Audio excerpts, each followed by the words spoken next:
तो अब हम पढ़ने वाले हैं मोशन।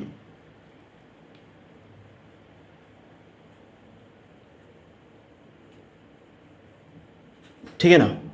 मोशन, मान लो कि कोई ऑब्जेक्ट जो है वो पॉइंट ए से पॉइंट बी तक जाना चाहता है, तो बहुत सारे रास्ते हो सकते हैं। या तो वो ऐसे जा सकता है, या ऐसे जा सकता है, ठीक है, या फिर बिल्कुल सीधा जा सकता है।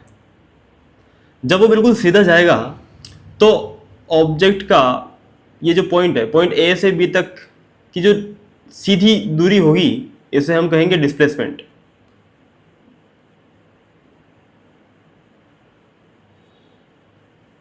ठीक है। और बाकी की ये जितनी भी दूरियां होंगी उनको हम दूरियां ही कहेंगे, यानी कि डिस्टेंस कहेंगे। ठीक है।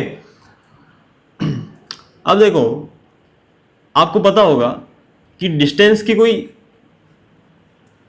क्या बोलते हैं, पर्टिकुलर डायरेक्शन नहीं होती। क्यों नहीं होती? क्योंकि यहाँ पर आप जा रहे हो, यहाँ आप मुड़े इस तरफ, फिर यहाँ पर आपने अपनी डायरेक्शन चेंज कर दी, फिर यहाँ आपने चेंज कर दी, तो डायरेक्शन आप बार बार चेंज कर रहे हो अपनी, है ना। इसीलिए डायरेक्शंस तो होती हैं, लेकिन हम बता नहीं सकते कि कौन सी डायरेक्शन को हम मानेंगे, क्योंकि आप जगह जगह डायरेक्शन चेंज कर रहे हो। इसलिए हम कह देते हैं कि डिस्टेंस जो है उसकी डायरेक्शन नहीं होती है, सिंपल। ठीक है। डिस्प्लेसमेंट ए से बी तक की सीधी दूरी होती है। चाहे आप इधर जाओ तो ए से बी तक डिस्प्लेसमेंट हो जाएगा, इधर जाओगे तो भी डिस्प्लेसमेंट हो जाएगा, यानी ए से बी तक की जो स्ट्रेट दूरी है, ठीक है, वही क्या कहलाती है? डिस्प्लेसमेंट कहलाती है। आगे समझ, बहुत सिंपल सी चीज है। अब देखो, दो चीजें होती है। एक होता है vector quantity. Vector quantity, vector का साइन होता है ये, ठीक है। तो जो भी वेक्टर क्वांटिटी हम लिखेंगे उसके ऊपर अपन ये साइन लगाएंगे, इसे बोलते हैं वेक्टर का साइन। ठीक है। वेक्टर क्वांटिटी होती है एक, यानी जिसकी दिशा होती है। देखो आपको इस साइन में दिशा दिखाई दे रही है, ये जो तीर है वो दिशा दिखा रहा है, ठीक है। तो वेक्टर क्वांटिटी वो होती है जिसकी दिशा होती है। और स्केलर क्वांटिटी वो होती है जिसकी कोई डायरेक्शन नहीं होती, कोई फिक्स डायरेक्शन डिटरमाइन नहीं कर सकते हम, ठीक है। तो हम कहते हैं स्केलर क्वांटिटी की कोई डायरेक्शन नहीं होती है।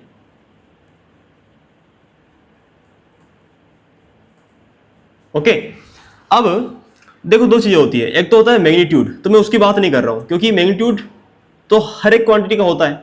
मैग्नीट्यूड का मतलब होता है वैल्यू, 1 2 3 4 5 जो भी उसकी वैल्यू होगी, है ना, उसे कहते हैं मैग्नीट्यूड। तो वो तो हर क्वांटिटी का होता है। बात होती है डायरेक्शन की। जिस क्वांटिटी के पास मैग्नीट्यूड के साथ साथ डायरेक्शन भी है उसे वेक्टर क्वांटिटी कहते हैं। और अगर सिर्फ मैग्नीट्यूड है, डायरेक्शन नहीं है, तो उसे स्केलर क्वांटिटी कहते हैं। अब देखो, डिस्प्लेसमेंट जो है, ए से बी तक आप जाओगे तो सीधी दूरी, इसकी डायरेक्शन क्या है? ये रही ना, यानी इसकी डायरेक्शन होती है। तो डिस्प्लेसमेंट को आप क्या कहते हैं? वेक्टर क्वांटिटी है। डिस्प्लेसमेंट क्या हो गया? वेक्टर क्वांटिटी हो गया। ठीक है।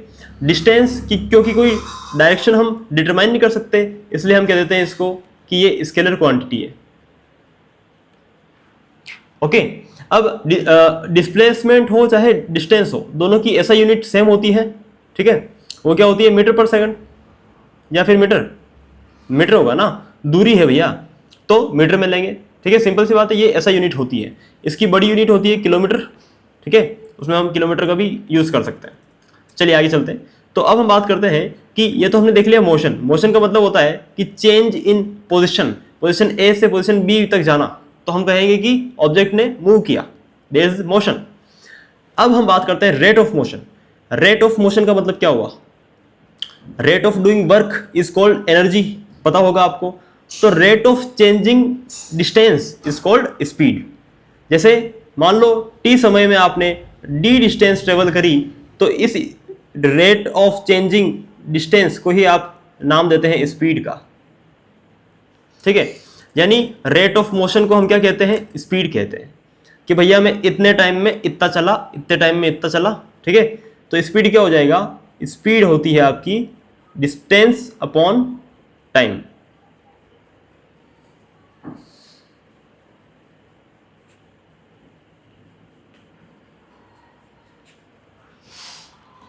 ठीक है, सिंपल सी बात है।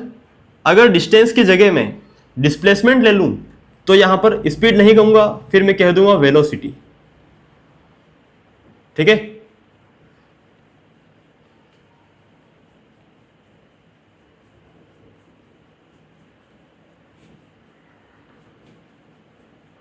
ओके, तो ये हो गया, सिंपल सी बात है, कुछ भी नहीं है। दोनों में डिफरेंस क्या है? दोनों में ये डिफरेंस है क्योंकि स्पीड के फॉर्मूले में क्या आ रहा है? डिस्टेंस, और डिस्टेंस क्या होती है? स्केलर क्वांटिटी, इसलिए स्पीड भी क्या हो जाएगी? स्केलर क्वांटिटी हो जाएगी। ठीक है, वेलोसिटी के फॉर्मूले में क्या आ रहा है? Distance, sorry displacement. डिस्प्लेसमेंट क्या होता है? वेक्टर क्वांटिटी, इसीलिए आपका वेलोसिटी भी क्या हो जाएगा? वेक्टर क्वांटिटी हो जाएगा, है ना।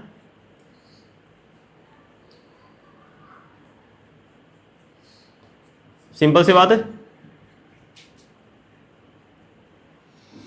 चलिए अब हम बात करते हैं इनकी ऐसा यूनिट की। स्पीड बराबर डिस्टेंस अपॉन टाइम।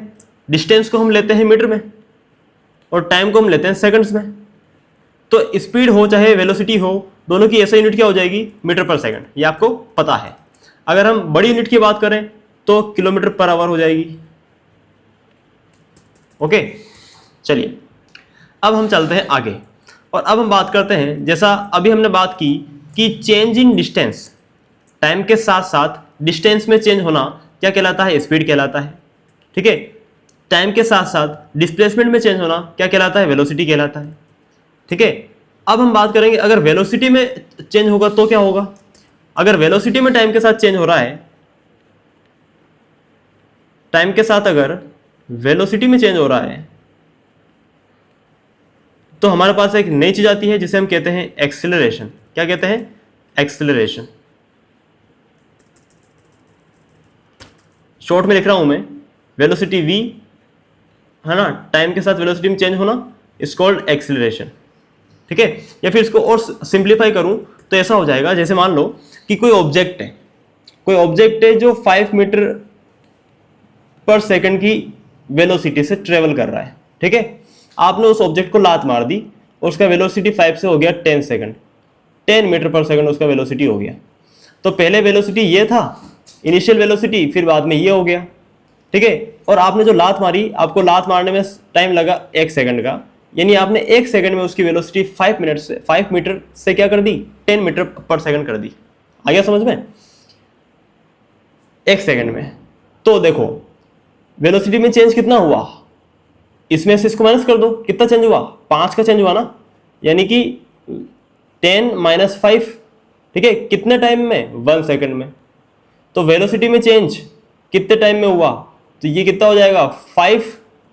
ओके, 5 क्या है? मीटर पर सेकंड होगा ना, क्योंकि वेलोसिटी है वो, और नीचे आपका 1 सेकंड का 1 सेकंड रह जाएगा। अब आप इसको सिंप्लीफाई कर दोगे तो 5 मीटर पर सेकंड स्क्वायर, ये जो हमारे पास चीज आई इसे ही हम कहते हैं एक्सेलरेशन। ठीक है, टाइम के साथ साथ वेलोसिटी में चेंज होना इज कॉल्ड एक्सेलरेशन। बहुत ही सिंपल सी चीज थी। ठीक है, अब देखो अगर मान लो ऐसा हो जाए, अगर मान लो ऐसा हो जाए कि कोई ऑब्जेक्ट जो है वो 10 मीटर पर सेकंड की स्पीड से जा रहा था, वेलोसिटी से जा रहा था। ठीक है, आपने उसको आपने उसको एक थप्पड़ लगा दी, उसका स्पीड जो है, वेलोसिटी, वो डिक्रीज हो गया, मान लो 5 मीटर पर सेकंड हो गया। ठीक है, तो अब क्या हो जाएगा? ये इनिशियल वेलोसिटी, ये फाइनल वेलोसिटी, और आपने ऐसा करने के लिए मान लो कि 2 सेकंड का टाइम लिया। ओके, तो अब क्या हो जाएगा कि एक्सेलरेशन बराबर क्या होता है? Final velocity minus initial velocity upon कितना टाइम लिया आपने? 2 सेकंड का। तो क्या हो जाएगा? 5 माइनस 10 कितना होता है? -5। ठीक है, और अपॉन 2 तो बराबर हो गया -2.5। और एक्सेलरेशन है तो इसका ऐसा unit metre per second square, जैसा आपने अभी निकाला था अपन ने। ठीक है, सिंपल है। अभी एक्सेलरेशन देख रहे हो आप, ये नेगेटिव में आ रहा है, माइनस में, और जो माइनस एक्सेलरेशन होता है उसे आप कहते हैं रिटार्डेशन। क्या कहते हैं? रिटार्डेशन। आ गया समझ में? ठीक है, यस। तो जब वेलोसिटी बढ़ जाएगी किसी चीज की तो हम कहते हैं कि एक्सेलरेशन पॉजिटिव है। ठीक है, और उसे हम एक्सेलरेशन ही कहते हैं। और अगर वेलोसिटी घटा दे वो आप किसी चीज की, ठीक है, तो हम कहते हैं कि एक्सेलरेशन नेगेटिव है, और नेगेटिव एक्सेलरेशन को हम क्या कहते हैं? रिटार्डेशन कहते हैं। सिंपल सी बात है ना? आ गया समझ में? बहुत सिंपल सी चीज है। अब बताओ मुझे कि एक्सेलरेशन कैसा यूनिट होगा? एक्सेलरेशन वेक्टर क्वांटिटी होगा या फिर स्केलर क्वांटिटी होगा? एक्सेलरेशन का फॉर्मूला में क्या है? एक्सेलरेशन का फॉर्मूला में है वेलोसिटी, है ना? और वेलोसिटी कैसी होती है? वेक्टर क्वांटिटी, है कि नहीं? यानी एक्सेलरेशन भी कैसा हो जाएगा, वेक्टर क्वांटिटी हो जाएगा। तो मैं यहीं पर लिख दे रहा हूं, ठीक है, मैं यहीं पर लिख दे रहा हूं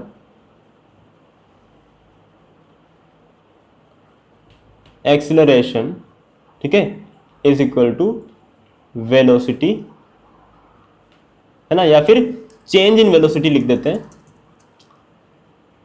change in velocity upon change in time, ठीक है ना।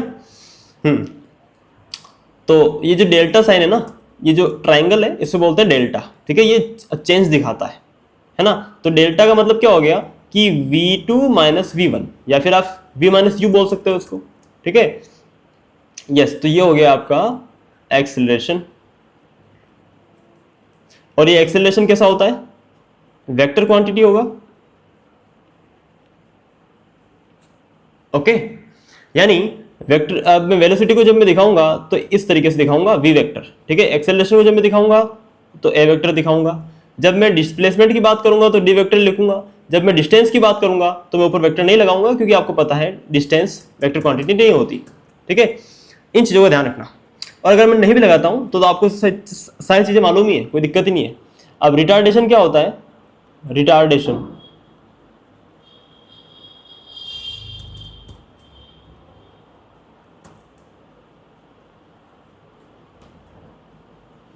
बराबर नेगेटिव एक्सेलरेशन,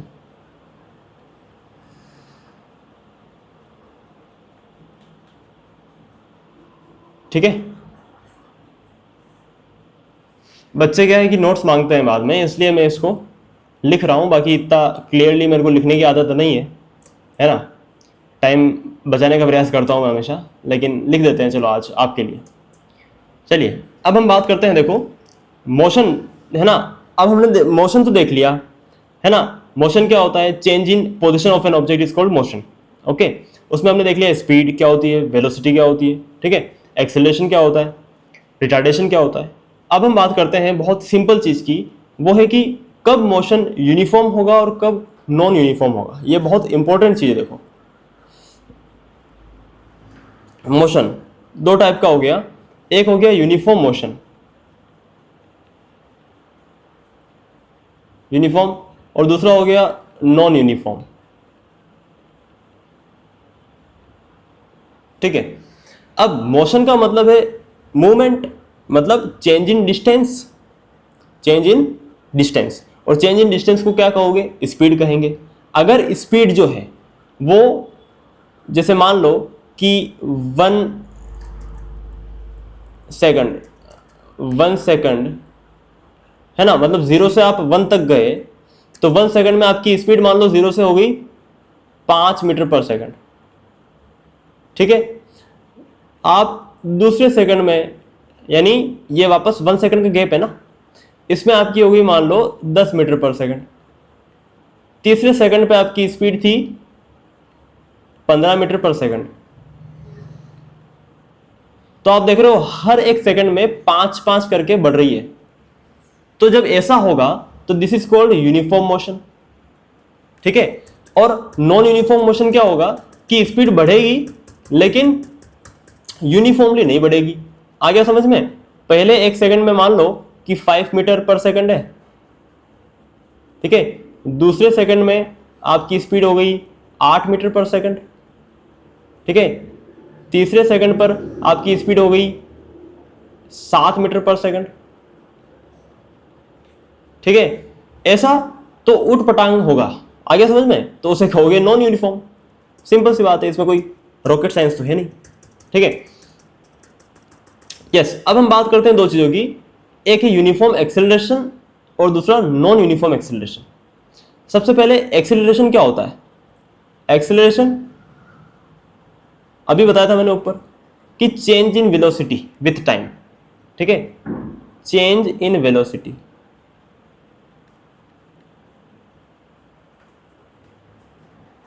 है ना, with time is called acceleration.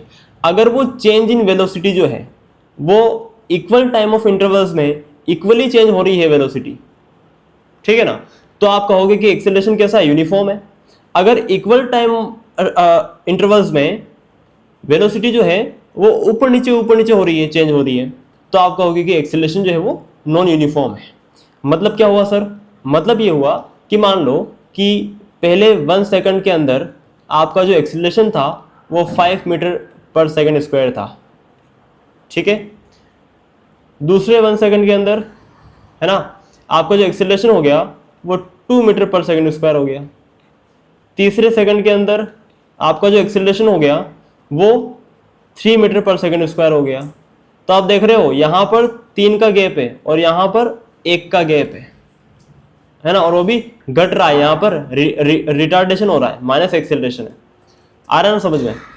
तो ये जो हो गया, ये हो गया आपका नॉन यूनिफॉर्म एक्सेलरेशन, ठीक है। यूनिफॉर्म एक्सेलरेशन का मतलब क्या है कि आपका यहाँ पर भी acceleration 5 meter per second square था, आगे भी, है ना, 5 मीटर पर सेकंड स्क्वायर था, और आगे भी 5 मीटर पर सेकंड स्क्वायर था। हर एक पॉइंट ऑफ टाइम पे आपका जो एक्सेलरेशन है वो 5 मीटर पर सेकंड स्क्वायर ही है, ठीक है। तो उसे आप कहोगे आपका एक्सेलरेशन कैसा है? यूनिफॉर्म है। आ गया समझ में? बहुत सिंपल सी बात थी ये तो। चलो अब हम चलते हैं और अब हम देखते हैं डिस्टेंस टाइम ग्राफ, ठीक है। उससे पहले हम बात करते हैं एवरेज स्पीड की और एवरेज वेलोसिटी की। और ये कंसेप्ट जो है एवरेज वेलोसिटी का और एवरेज स्पीड का वो क्यों आया वो भी मैं आपको दिखा देता हूं, ठीक है। ये कंसेप्ट की आवश्यकता क्यों पड़ी? देखो, अगर हमें किसी पर्टिकुलर पॉइंट ऑफ टाइम, जैसे मान लो कि हमें निकालना है कि हमने 0 टाइम से, है ना, t बराबर 0 से अपना मूवमेंट स्टार्ट किया था और हम पहुंच गए मान लो कि t बराबर 5 सेकंड पर, ठीक है। और आपका जो डिस्टेंस थी, ठीक है, वो 0 थी, डिस्टेंस मान लो थी आपकी 0, और यहाँ से हम पहुंच गए कोई डिस्टेंस 15 मीटर मान लो, ठीक है। सिंपल सी बात है ना। यानी आपने क्या किया कि 5 सेकंड में आपने 15 मीटर डिस्टेंस ट्रेवल की। सिंपल सी बात है ना। अब अगर किसी आपको पॉइंट ऑफ टाइम में यानी 5वें सेकंड पे आपको स्पीड निकालनी है तो कैसे निकालोगे? डिस्टेंस कितनी है? 15 अपॉन स्पीड कितनी आ गई, सॉरी टाइम कितना आ गया? 5। तो स्पीड कितनी हो जाएगी इस पॉइंट ऑफ टाइम पे? स्पीड हो जाएगी आपकी 3 मीटर पर सेकंड। ये हो गया। लेकिन जरूरी थोड़ी है कि हर मोशन आपको टाइम बराबर 0 या डिस्टेंस बराबर 0 से ही स्टार्ट करके दिया जाएगा। कहीं बीच में से भी तो पूछा जा सकता है ना। जब कोई ऑब्जेक्ट पहले से ही मूवमेंट में हो, उसने 0 से स्टार्ट नहीं किया हो, वो ऑब्जेक्ट पहले से ही मूवमेंट में हो और फिर हमें निकालना है उसका स्पीड, तो कैसे निकालोगे? इसीलिए एवरेज स्पीड का कंसेप्ट यूज में आया।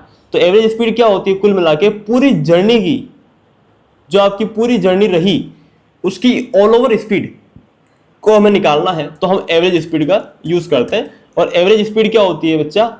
एवरेज स्पीड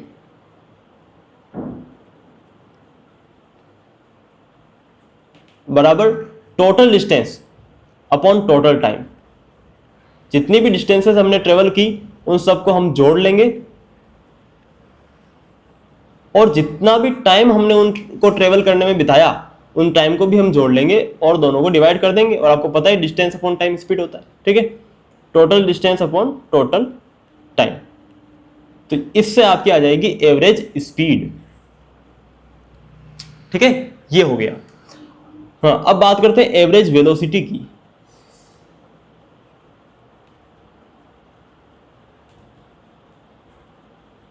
एवरेज वेलोसिटी का फॉर्मूला क्या होता है? Initial velocity plus final velocity upon 2, ठीक है। ये होता है एवरेज वेलोसिटी का फॉर्मूला।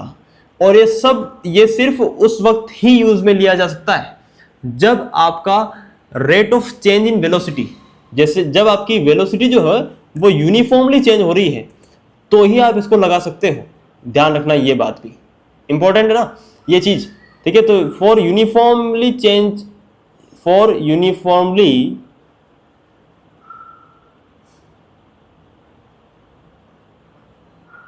चेंजिंग वेलोसिटी,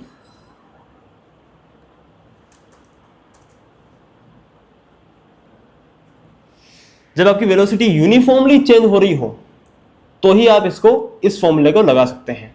अब आप बोलोगे सर यूनिफॉर्मली चेंज हो रही का मतलब क्या है?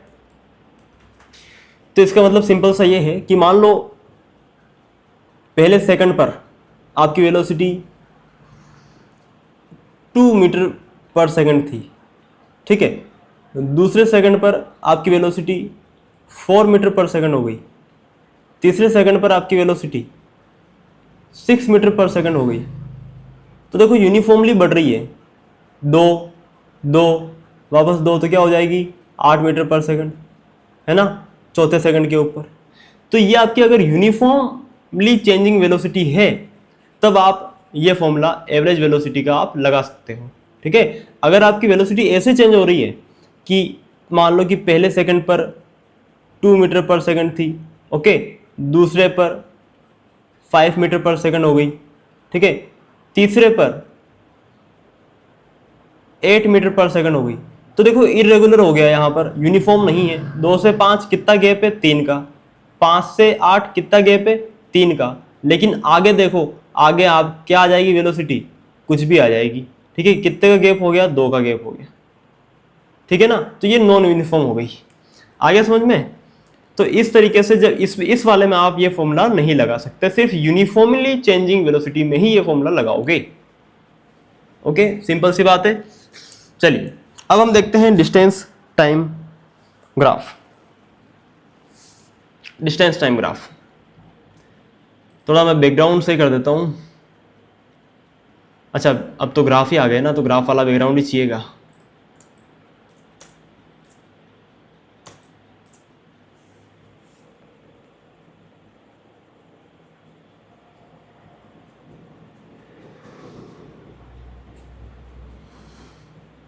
ठीक है, पहला है आपका डिस्टेंस टाइम ग्राफ। रंग चेंज कर लेता हूं मैं, थोड़ा रंग अलग ले लिया जाए, ये ले लेते हैं पर्पल, ठीक है, और लिखते हैं डिस्टेंस टाइम ग्राफ।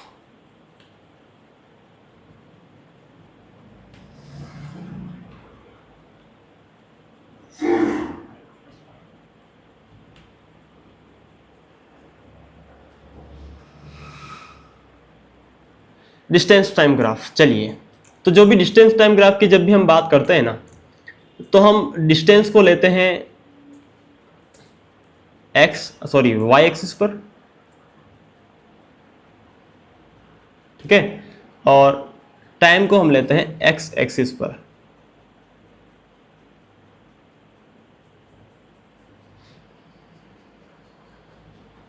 तो ये मेरी डिस्टेंस है, मान लो कि किलोमीटर में है या फिर मीटर में, ये मेरी डिस्टेंस इस तरफ बढ़ रही है, ठीक है, और मैं यहां लिख भी देता हूं डिस्टेंस, और टाइम मेरा इस डायरेक्शन में बढ़ रहा है, तो यहां लिख भी देता हूं मैं टाइम।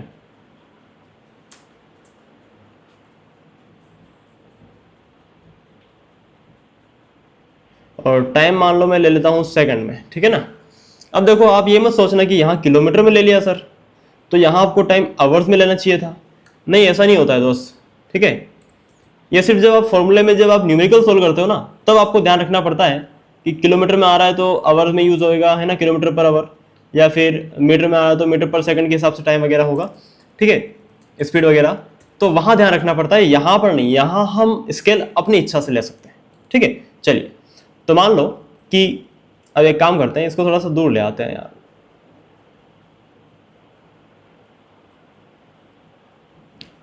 चलो अब हम लिख देता हूं मैं distance 10 kilometre, 20 kilometre, 30 kilometre, 40 kilometre, 50 kilometre, 60 kilometre, ठीक है, 5 seconds, 10 seconds, 15 seconds, 20 seconds, 25 seconds, okay. हाँ अब देखो, मान लो कि मेरा डिस्टेंस टाइम ग्राफ ये है, ये मेरा पहला डिस्टेंस टाइम ग्राफ है मान लो। तो ये डिस्टेंस टाइम ग्राफ आपको क्या बताता है बताओ। देखो अगर आपको कोई भी ग्राफ अगर पढ़ना सीखना है तो आपको क्या करना है, जो भी ग्राफ दे रखा हो, चाहे वो जैसी भी लाइन हो, चाहे ऐसी हो चाहे ऐसी हो, है ना। किसी भी लाइन हो, उस ग्राफ को पढ़ने का सही मेथड क्या होता है कि आप उस पर टाइम वाले जो मतलब जो नीचे एक्स एक्सिस है ना, उससे आप लाइन खींचोगे उस पर ग्राफ पर, और वो लाइन को आप देखोगे कि वो वाई पर कहाँ मिलती है, कहाँ मिल रही है, 40 पर मिल रही है। ठीक है, 5 सेकंड में जब मैं लाइन खींच रहा हूँ तो मेरी ग्राफ वाली लाइन कहाँ मिल रही है, 40 पर। जब 10 सेकंड से मैं लाइन खींच रहा हूँ तो ये भी कहाँ मिल रही है, 40 पर मिल रही है ना, जब ये ग्राफ को छू रही है। 15 सेकंड से मैं खींच रहा हूँ फिर भी 40 पर ही मिल रही है ना। यानी आप देख पा रहे हो कि जब टाइम बढ़ता जा रहा है, टाइम बढ़ता जा रहा है लेकिन डिस्टेंस हमेशा 40 ही रह रही है। इसका मतलब क्या है, इसका मतलब ये है कि ऑब्जेक्ट रुका हुआ है। ठीक है, तो ये जो ग्राफ है ना, वो रुके हुए ऑब्जेक्ट के लिए डिस्टेंस टाइम ग्राफ है। ठीक है, तो आप क्या लिख दोगे, ऑब्जेक्ट एट रेस्ट।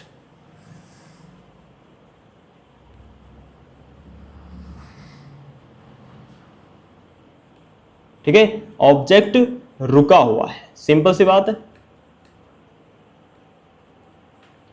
अब हम बात करते हैं आगे। मान लो कि ऑब्जेक्ट चल रहा होता, तो ऑब्जेक्ट दो तरीके से चल सकता है। एक तो यूनिफॉर्मली चल सकता है वो, है ना, और दूसरा है नॉन यूनिफॉर्मली। तो सबसे पहले हम देखेंगे यूनिफॉर्म, यूनिफॉर्म चलने वाले ऑब्जेक्ट के लिए। ठीक है, ऐसा ऑब्जेक्ट जो यूनिफॉर्मली ट्रेवल कर रहा है। तो मैं वापस से एक बार ग्राफ बनाऊंगा यहां पर।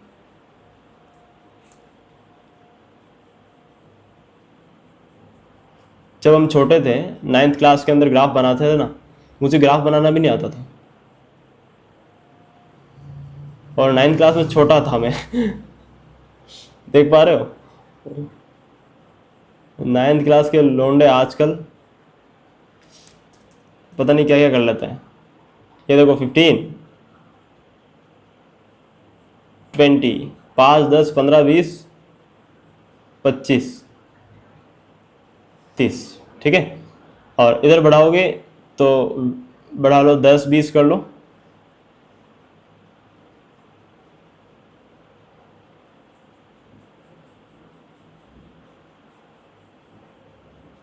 ठीक है ना, ये हो गया आपका डिस्टेंस जो कि बढ़ रहा है किलोमीटर में, और ये हो गया आपका टाइम जो कि मैं दे रहा हूं सेकंड्स में। ठीक है, आप मिनट्स में भी ले सकते हो, कोई दिक्कत नहीं है ना। अब देखो, ये है डिस्टेंस।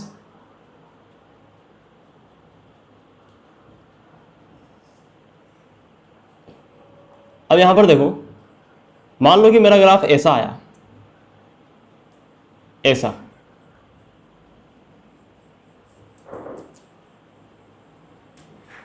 बल्कि ऐसा आया, ये मेरा ग्राफ आया।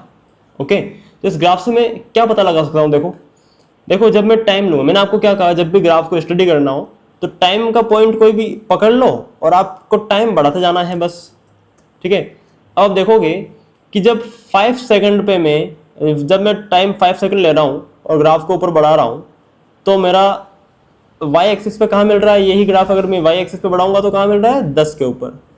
10 सेकंड पे जब मैं ले रहा हूँ तो कहाँ मिल रहा है, ये 20 पर। 15 पर जब मैं ले रहा हूँ तो ये कहाँ मिल रहा है, 30 पर मिल रहा है।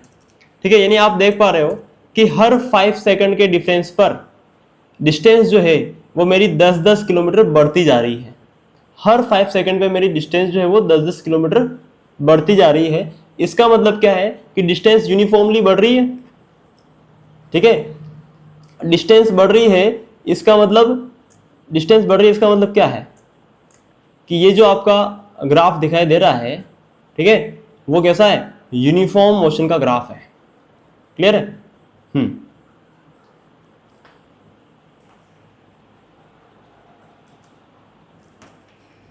ठीक है, यूनिफॉर्म मोशन का ग्राफ है, और यूनिफॉर्म मोशन है मतलब वेलोसिटी चेंज नहीं हो रही है।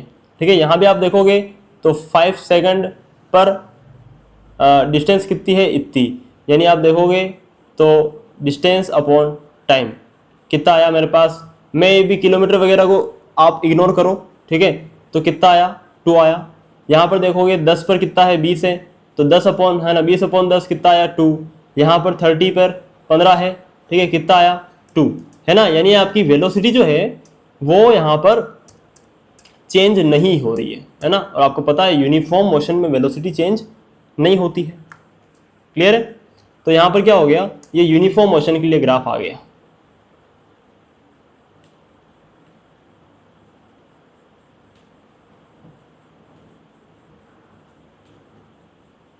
ठीक है, और यूनिफॉर्म मोशन वाले ग्राफ से मैं क्या निकाल सकता हूं, यूनिफॉर्मली मूविंग ऑब्जेक्ट के डिस्टेंस टाइम ग्राफ से मैं क्या निकाल सकता हूं, इस पर प्रश्न बनता है, ध्यान रखना। तो आप क्या निकाल सकते हो भैया, इससे डिस्टेंस टाइम ग्राफ से आप क्या निकाल सकते हो बताओ, डिस्टेंस,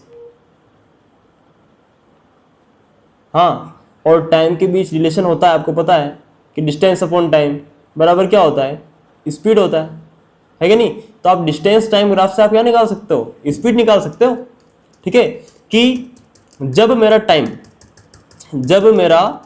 टाइम 20 से 25 हो रहा है या फिर 20 से 30 हो रहा है, तो मेरे डिस्टेंस में क्या डिफरेंस आ रहा है।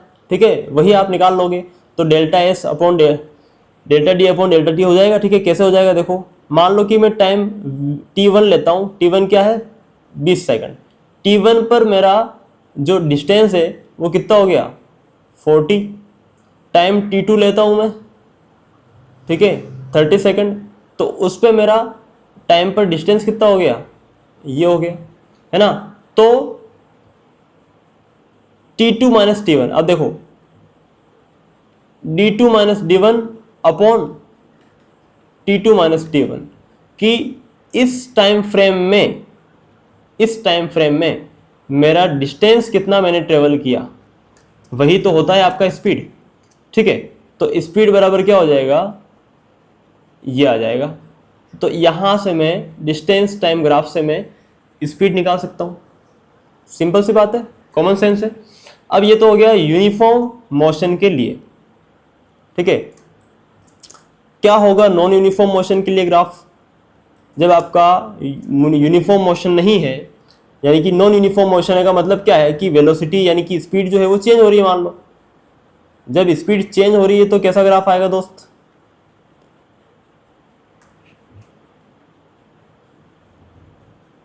है ना। अभी मैं स्केल नहीं बनाऊंगा इसका, बस मैं दिखा रहा हूं कि जब स्पीड चेंज होगी, ठीक है, ये स्पीड बढ़ रही है ना, व्हेन स्पीड इज इंक्रीजिंग, मैं ऐसा लिख दूं, जब स्पीड बढ़ रही है तो देखो ये तो है टाइम वाला एक्सिस और ये है डिस्टेंस वाला एक्सिस। तो जब स्पीड बढ़ रही है तो आपको ग्राफ ऐसा आएगा, कर्व्ड ग्राफ। ठीक है, अब ये बिल्कुल एग्जैक्ट तो नहीं बन पाएगा, बट ऐसा ग्राफ बनता है इस तरीके का। ठीक है, ये आपको दिखाता है कि आपकी स्पीड जो है वो टाइम के साथ बढ़ रही है। अगर स्पीड टाइम के साथ घट रही होगी तो क्या होगा सर, जब घट रही होगी तो सेम ग्राफ जो है ना वो ऐसा आ जाएगा, ऐसा। ठीक है, अब ये मत कर लेना, जब ऐसा होगा ना, ऐसा नहीं हो सकता इधर। ऐसा होने का मतलब क्या हो गया कि डिस्टेंस वापस देखो, ये डिस्टेंस इधर बढ़ रही है ना, तो ऐसे आ रहा है ग्राफ, मतलब डिस्टेंस घटने लगी। लेकिन ऐसा नहीं हो सकता क्योंकि डिस्टेंस कभी घट नहीं सकती, ये मैंने चीज आपको, तो ये ग्राफ कभी बन नहीं सकता। क्या बनेगा, ये वाला इस तरीके से बन सकता है, डिस्टेंस जो है आपकी रुक जाएगी, मतलब parallel to the X axis हो जाएगी। ठीक है, लेकिन कभी उल्टी नहीं आ सकती है, ये बात ध्यान रखना। ठीक है, और ऐसा क्यों नहीं हो सकता, मैं अभी दिखाता हूं आपको। देखो हमने दो चीजें पढ़ी थी, डिस्प्लेसमेंट और डिस्टेंस।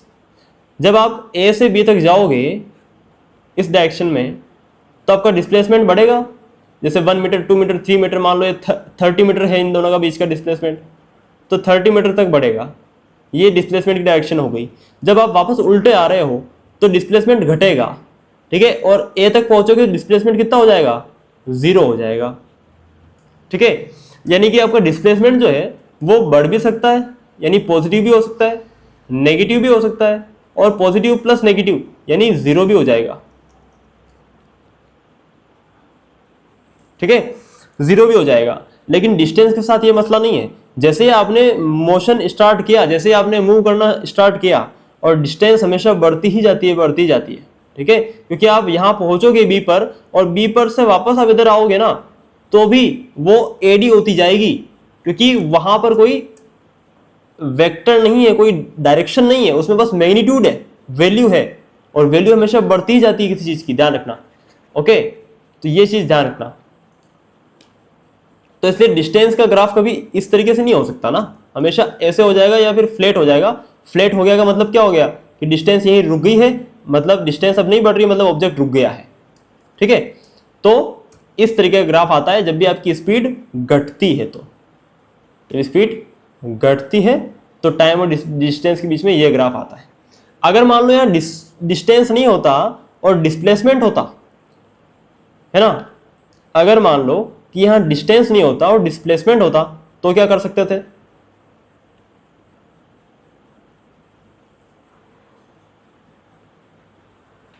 अगर डिस्प्लेसमेंट होता तो ऑफ कोर्स आप ऐसा ग्राफ बना सकते हो, क्योंकि डिस्प्लेसमेंट नेगेटिव जा सकता है, घट सकता है। डिस्प्लेसमेंट जो है वो घट सकता है, इसलिए डिस्प्लेसमेंट के केस में ऐसा ग्राफ आ सकता है। ठीक है, डिस्टेंस के केस में नहीं आ सकता। आ गया समझ में? तो ये चीज ध्यान रखना आप। अब हम आगे बात करते हैं वेलोसिटी टाइम ग्राफ की। ठीक है, और ये क्वेश्चन बहुत बार आता है कि वेलोसिटी टाइम ग्राफ का जो एरिया है उससे हमें क्या प्राप्त होता है। ठीक है, तो ये बहुत इंटरेस्टिंग चीज है और बहुत सिंपल सी चीज है, मैं आपको अभी सिखा देता हूं। Velocity time graph,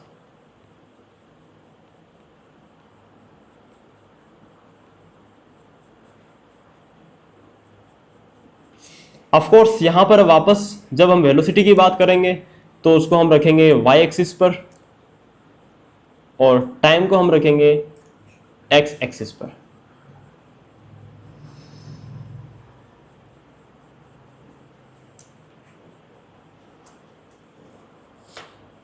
time seconds में ले रहा हूं मैं या फिर मिनट में ले लेता हूं, कोई दिक्कत नहीं है। टाइम मैंने ले लिया मान लो मिनट्स के अंदर। ओके, थोड़ा सा साफ लिखते हैं, इसको दिखने में भी सुंदर लगना चाहिए यार।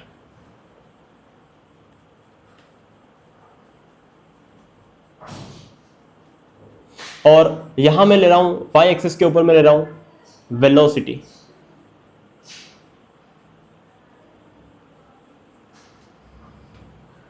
ठीक है, अब वेलोसिटी है तो मैं किलोमीटर पर आवर में ले लूं। ठीक है, या फिर आप चाहो तो मीटर पर सेकंड में भी ले सकते हो, कोई दिक्कत नहीं है। ओके, मैं किलोमीटर पर आवर के अंदर ले रहा हूं इसको मैं थोड़ा उठा के साइड रख देता हूं।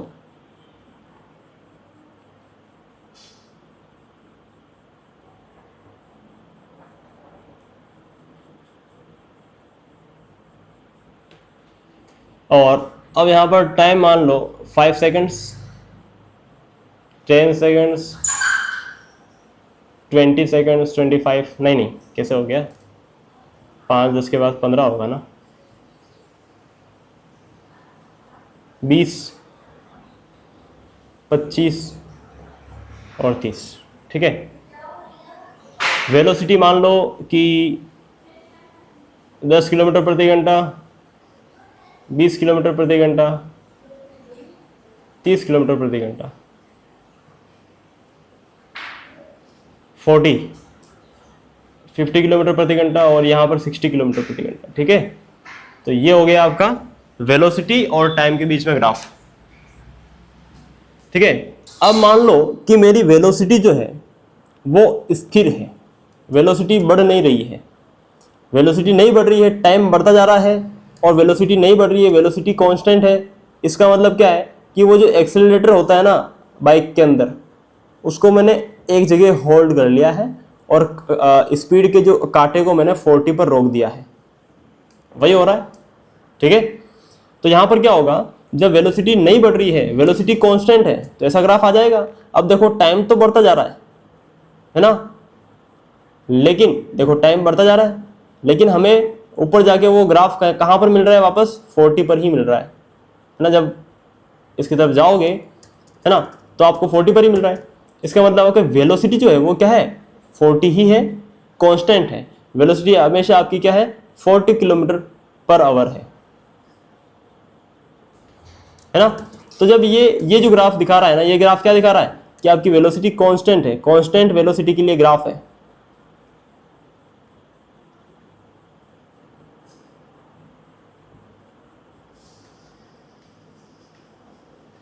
कांस्टेंट वेलोसिटी, ठीक है। अब मान लो कि ये जो कांस्टेंट वेलोसिटी का ग्राफ है, यहाँ पर मैं कोई दो टाइम ले लेता हूँ कि ये t1 ले लेता हूँ मैं 15 और t2 ले लेता हूँ मैं 25। तो t1 को अब मैं ऊपर मिलाऊंगा तो कहाँ मिलेगा, 40 पर मिलेगा। t2 भी कहाँ मिलेगा, 40 पर मिलेगा, ठीक है। अब ये जो ग्राफ का जो एरिया आया है ना, ये जो ग्राफ का एरिया है, इससे मुझे क्या पता चलता है, ठीक है। एग्जाम में यही क्वेश्चन बनता है, तो इससे मुझे क्या पता चलेगा बताओ। देखो ये जितनी भी ये जो डिस्टेंस है, अब पहली बात बताओ कि ये रेक्टेंगल है और रेक्टेंगल का एरिया क्या होता है, लंबाई इंटू चौड़ाई, लेंथ इंटू ब्रेड्थ, यही होता है। जो इसकी लंबाई लोगे आप, मान लो ये इसको आप लंबाई मान रहे हो, ठीक है, दिस थिंग, तो ये किस में है, t2 माइनस t1। टाइम में से टाइम माइनस करोगे क्या आएगा, टाइम ही आएगा, इंटू ब्रेड्थ। ब्रेड्थ अगर आप इसको मान रहे हो और ये चीज क्या है, वेलोसिटी तो है 40, तो वेलोसिटी आ जाएगी। तो time into velocity, length into breadth का मतलब क्या हुआ, देखो हमें एरिया निकालना है, रेक्टेंगल है ये, रेक्टेंगल का एरिया क्या होता है, लेंथ इंटू ब्रेड्थ, और लेंथ इंटू ब्रेड्थ की जगह लेंथ क्या है, टाइम है, और ब्रेड्थ क्या है, v है, ओके। और हमें पता है टाइम इंटू वेलोसिटी बराबर क्या होता है, डिस्प्लेसमेंट।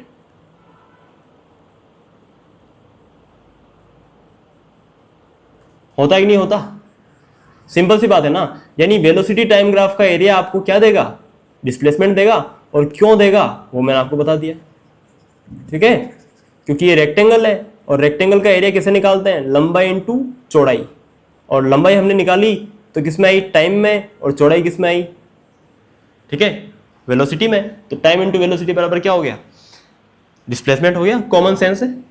यानी वेलोसिटी टाइम का ग्राफ, वेलोसिटी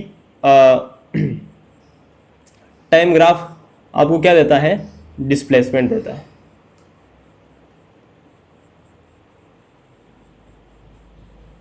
ना। कि भैया टाइम यानी 15 सेकंड से 25 सेकंड आने में ऑब्जेक्ट कितना डिस्प्लेस हुआ है, ठीक है, वो बताएगा ये ग्राफ, ठीक है। अब हम बात करते हैं आगे कि जब आपकी वेलोसिटी बढ़ रही है, जब आपकी वेलोसिटी जो है वो बढ़ रही है तो क्या होगा। अभी तो हमने देखा था कि वेलोसिटी क्या थी, कांस्टेंट थी, पूरे ग्राफ में वेलोसिटी कितनी थी, 40 किलोमीटर पर आवर। लेकिन मान लो वेलोसिटी बढ़ने लगे तो, और यूनिफॉर्मली बढ़ने लगे तो, है ना। जब वेलोसिटी यूनिफॉर्मली बढ़ती है तो एक्सेलरेशन भी कैसा होता है, यूनिफॉर्म एक्सेलरेशन होता है क्या नहीं। यानी आपका ग्राफ कैसा आएगा, जो भी चीज आपकी यूनिफॉर्म होगी ना, उसके लिए आपका ग्राफ कैसा आएगा, ऐसा स्ट्रेट लाइन आता है, ठीक है। यह है आपकी वेलोसिटी,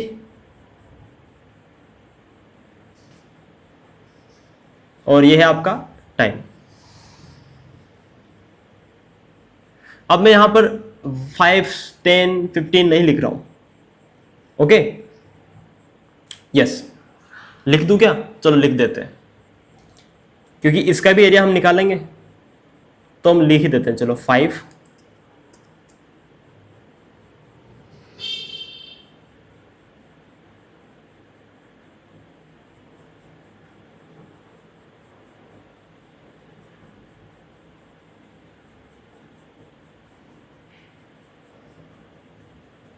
इतना ही ले लेते हैं, ठीक है।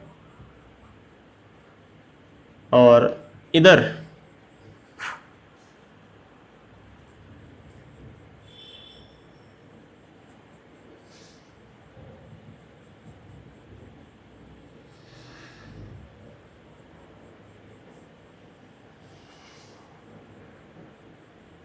इतना खूब है, ओके। टाइम में ले लेते हैं मिनट में, और वेलोसिटी किलोमीटर पर आवर में ले लो। और अब देखो ये वेलोसिटी टाइम ग्राफ है, वेलोसिटी टाइम ग्राफ है, आपको पता है वेलोसिटी टाइम ग्राफ से हमने क्या निकालते हैं, हम डिस्प्लेसमेंट निकालते हैं उसके एरिया से, ठीक है। अब ये देखो ये यूनिफॉर्म एक्सेलरेशन है, ये यूनिफॉर्मली एक्सेलरेटेड क्या बोलते हैं, वेलोसिटी है ना। वेलोसिटी बढ़ रही है लेकिन यूनिफॉर्मली बढ़ रही है। देखो पहले 5 सेकंड में वेलोसिटी कितनी है, 10, अगले 5 सेकंड में कितनी है 20, अगले 5 सेकंड में कितनी है 30। यानी वेलोसिटी बढ़ तो रही है और वेलोसिटी में चेंज होगा मतलब एक्सीलरेशन होगा, लेकिन कैसा एक्सीलरेशन है, यूनिफॉर्म एक्सीलरेशन है। ठीक है, वेलोसिटी अपॉन टाइम बराबर क्या आता है, एक्सीलरेशन आता है ना। वेलोसिटी अपॉन टाइम बराबर क्या आता है, एक्सीलरेशन आता है। तो देखो एक्सीलरेशन सेम रह रहा है, यानी कि यूनिफॉर्म एक्सीलरेटेड मोशन का ग्राफ है। ठीक है,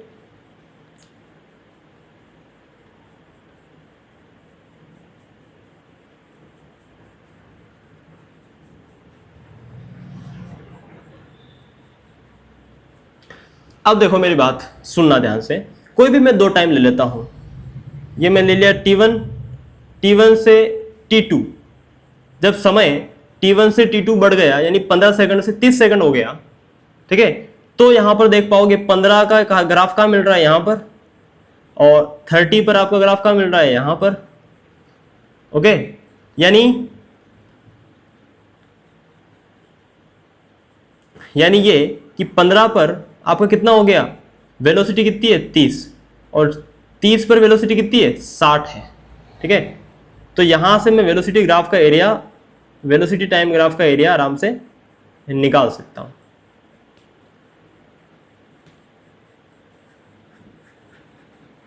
ये जो एरिया आएगा वो वेलोसिटी टाइम ग्राफ का एरिया हो गया, और इससे मुझे मिल जाना चाहिए डिस्प्लेसमेंट, जैसा कि पहले मिला था वेलोसिटी टाइम ग्राफ से। तो इस तरीके से ये जो एरिया है ना, ये मुझे क्या देगा, डिस्प्लेसमेंट देगा।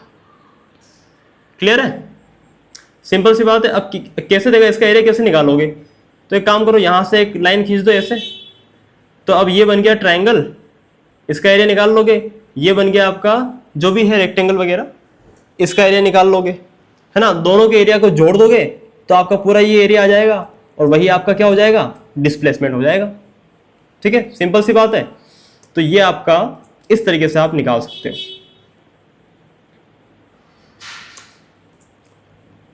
ओके, अब ये बात हो गई वेलोसिटी टाइम ग्राफ की, जब आपकी वेलोसिटी कांस्टेंट थी और या फिर यूनिफॉर्मली एक्सेलरेटेड मोशन था। अब एक बात और कर लेते हैं कि जब नॉन यूनिफॉर्म होगा तो क्या होगा। जब मान लो एक्सेलरेशन नॉन यूनिफॉर्म है, यानी वेलोसिटी बढ़ तो रही है लेकिन इक्वल टाइम फ्रेम में इक्वली नहीं बढ़ रही है, ऊट पटांग बढ़ रही है, तो ग्राफ कैसा आएगा, बिल्कुल वैसा ही जैसा कर्व आया था ना पिछले वाले में, वैसा ही इस तरह का ग्राफ आएगा। ठीक है, ये आपका है नॉन यूनिफॉर्म एक्सेलरेशन के लिए ग्राफ। ओके, ये है वेलोसिटी, ये है आपका टाइम। ओके, और मैं यहां लिख देता हूं नॉन यूनिफॉर्म एक्सेलरेशन।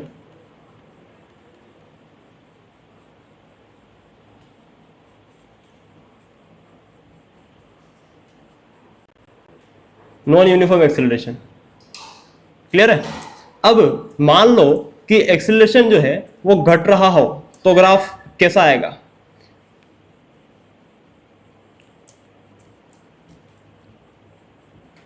अब इसको अपन एक काम करते हैं, इसको उठा लेते हैं अपन यहां से,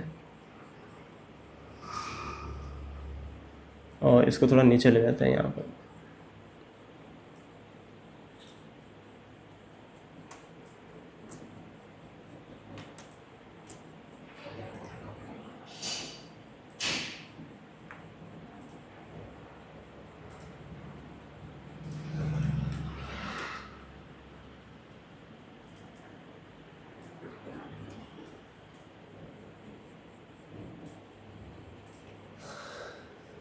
ठीक है ना, ये हो गई वेलोसिटी और ये हो गया टाइम। अब क्या हो जाएगा, जब वेलोसिटी घट रही है, नॉन यूनिफॉर्मली घट रही है, तो इस तरीके का ग्राफ आएगा। ओके, इस तरीके का। ये नॉन यूनिफॉर्म एक्सेलरेशन है कैसे, लेकिन नेगेटिव एक्सेलरेशन है, ये नेगेटिव एक्सेलरेशन है ना। वेलोसिटी घट रही है, ठीक है, वेलोसिटी चेंज हो रही है लेकिन नेगेटिवली हो रही है ना।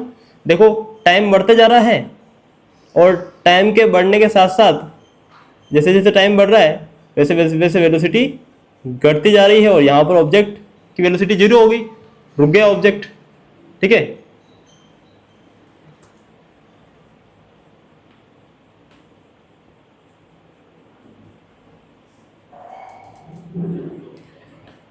चलो ये अभी नहीं हटेगा, इसको रहने दो। एक काम करते हैं, मिटा के वापस कर देते हैं यार।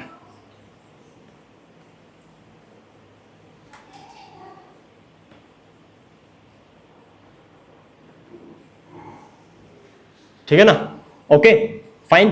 तो यहां पर नेगेटिव एक्सीलरेशन या फिर रिटार्डेशन के लिए ये आपका ग्राफ आ गया।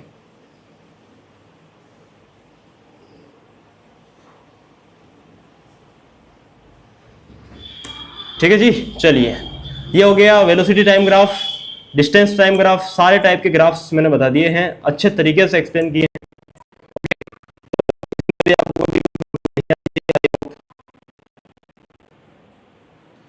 And I can only hope.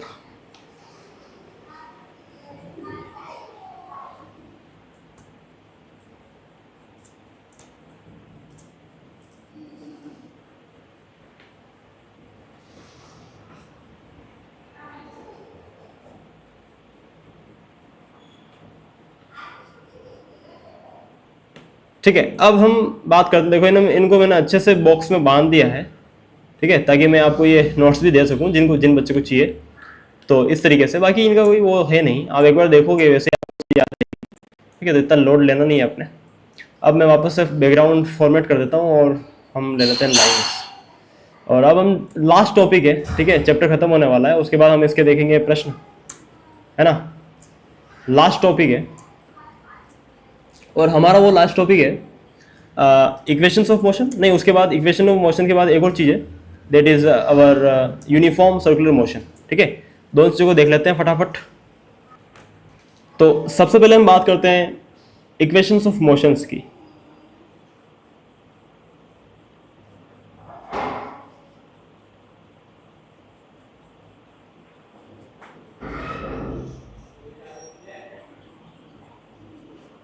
ठीक है, हमारे पास तीन इक्वेशंस ऑफ मोशंस हैं।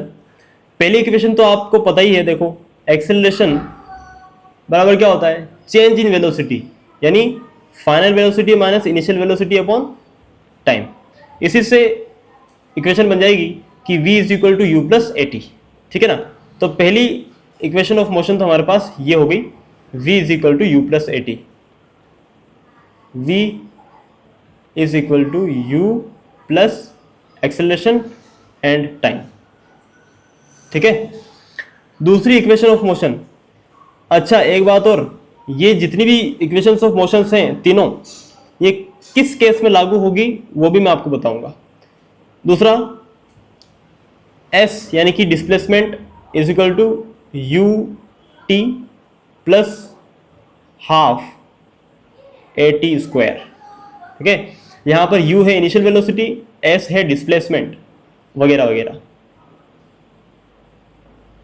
तीसरी equation of motion v square minus u square, है ना, v square minus u square is equal to 2as। ठीक है, v यहां पर final velocity, u initial velocity, 2 acceleration और यहां पर s का मतलब है डिस्प्लेसमेंट। चौथी एक और इंपॉर्टेंट इक्वेशन है ना, वो बहुत ही ज्यादा आजकल यूज में ली जा रही है, तो उसको आप देख लो, है ना, बहुत ज़्यादा कॉम्प्लेक्स नहीं है, सिंपल सी है।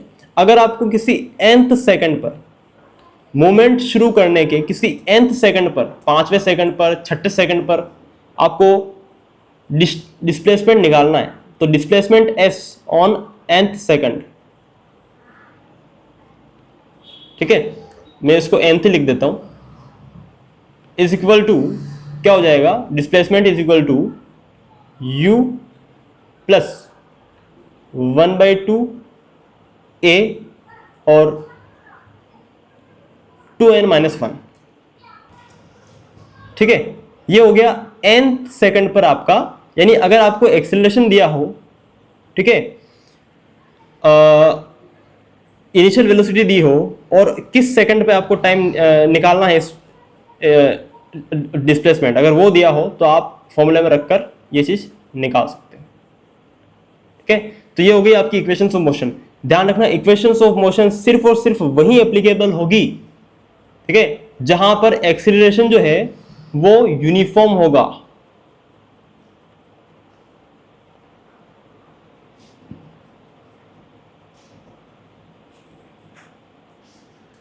ठीक है ना, इसको मैं इसके आगे लिख देता हूं। अगर आपका एक्सीलरेशन चेंज हो रहा है तो ये एप्लीकेशंस लागू नहीं होती है। क्यों नहीं होती? क्योंकि इनका डेरिवेशन ही एक्सीलरेशन को कांस्टेंट मानकर ही किया गया है। ठीक है, इस चीज का ध्यान रखना। तो इक्वेशन ऑफ मोशंस कहां एप्लीकेबल होती है? ओनली व्हेन एक्सेलरेशन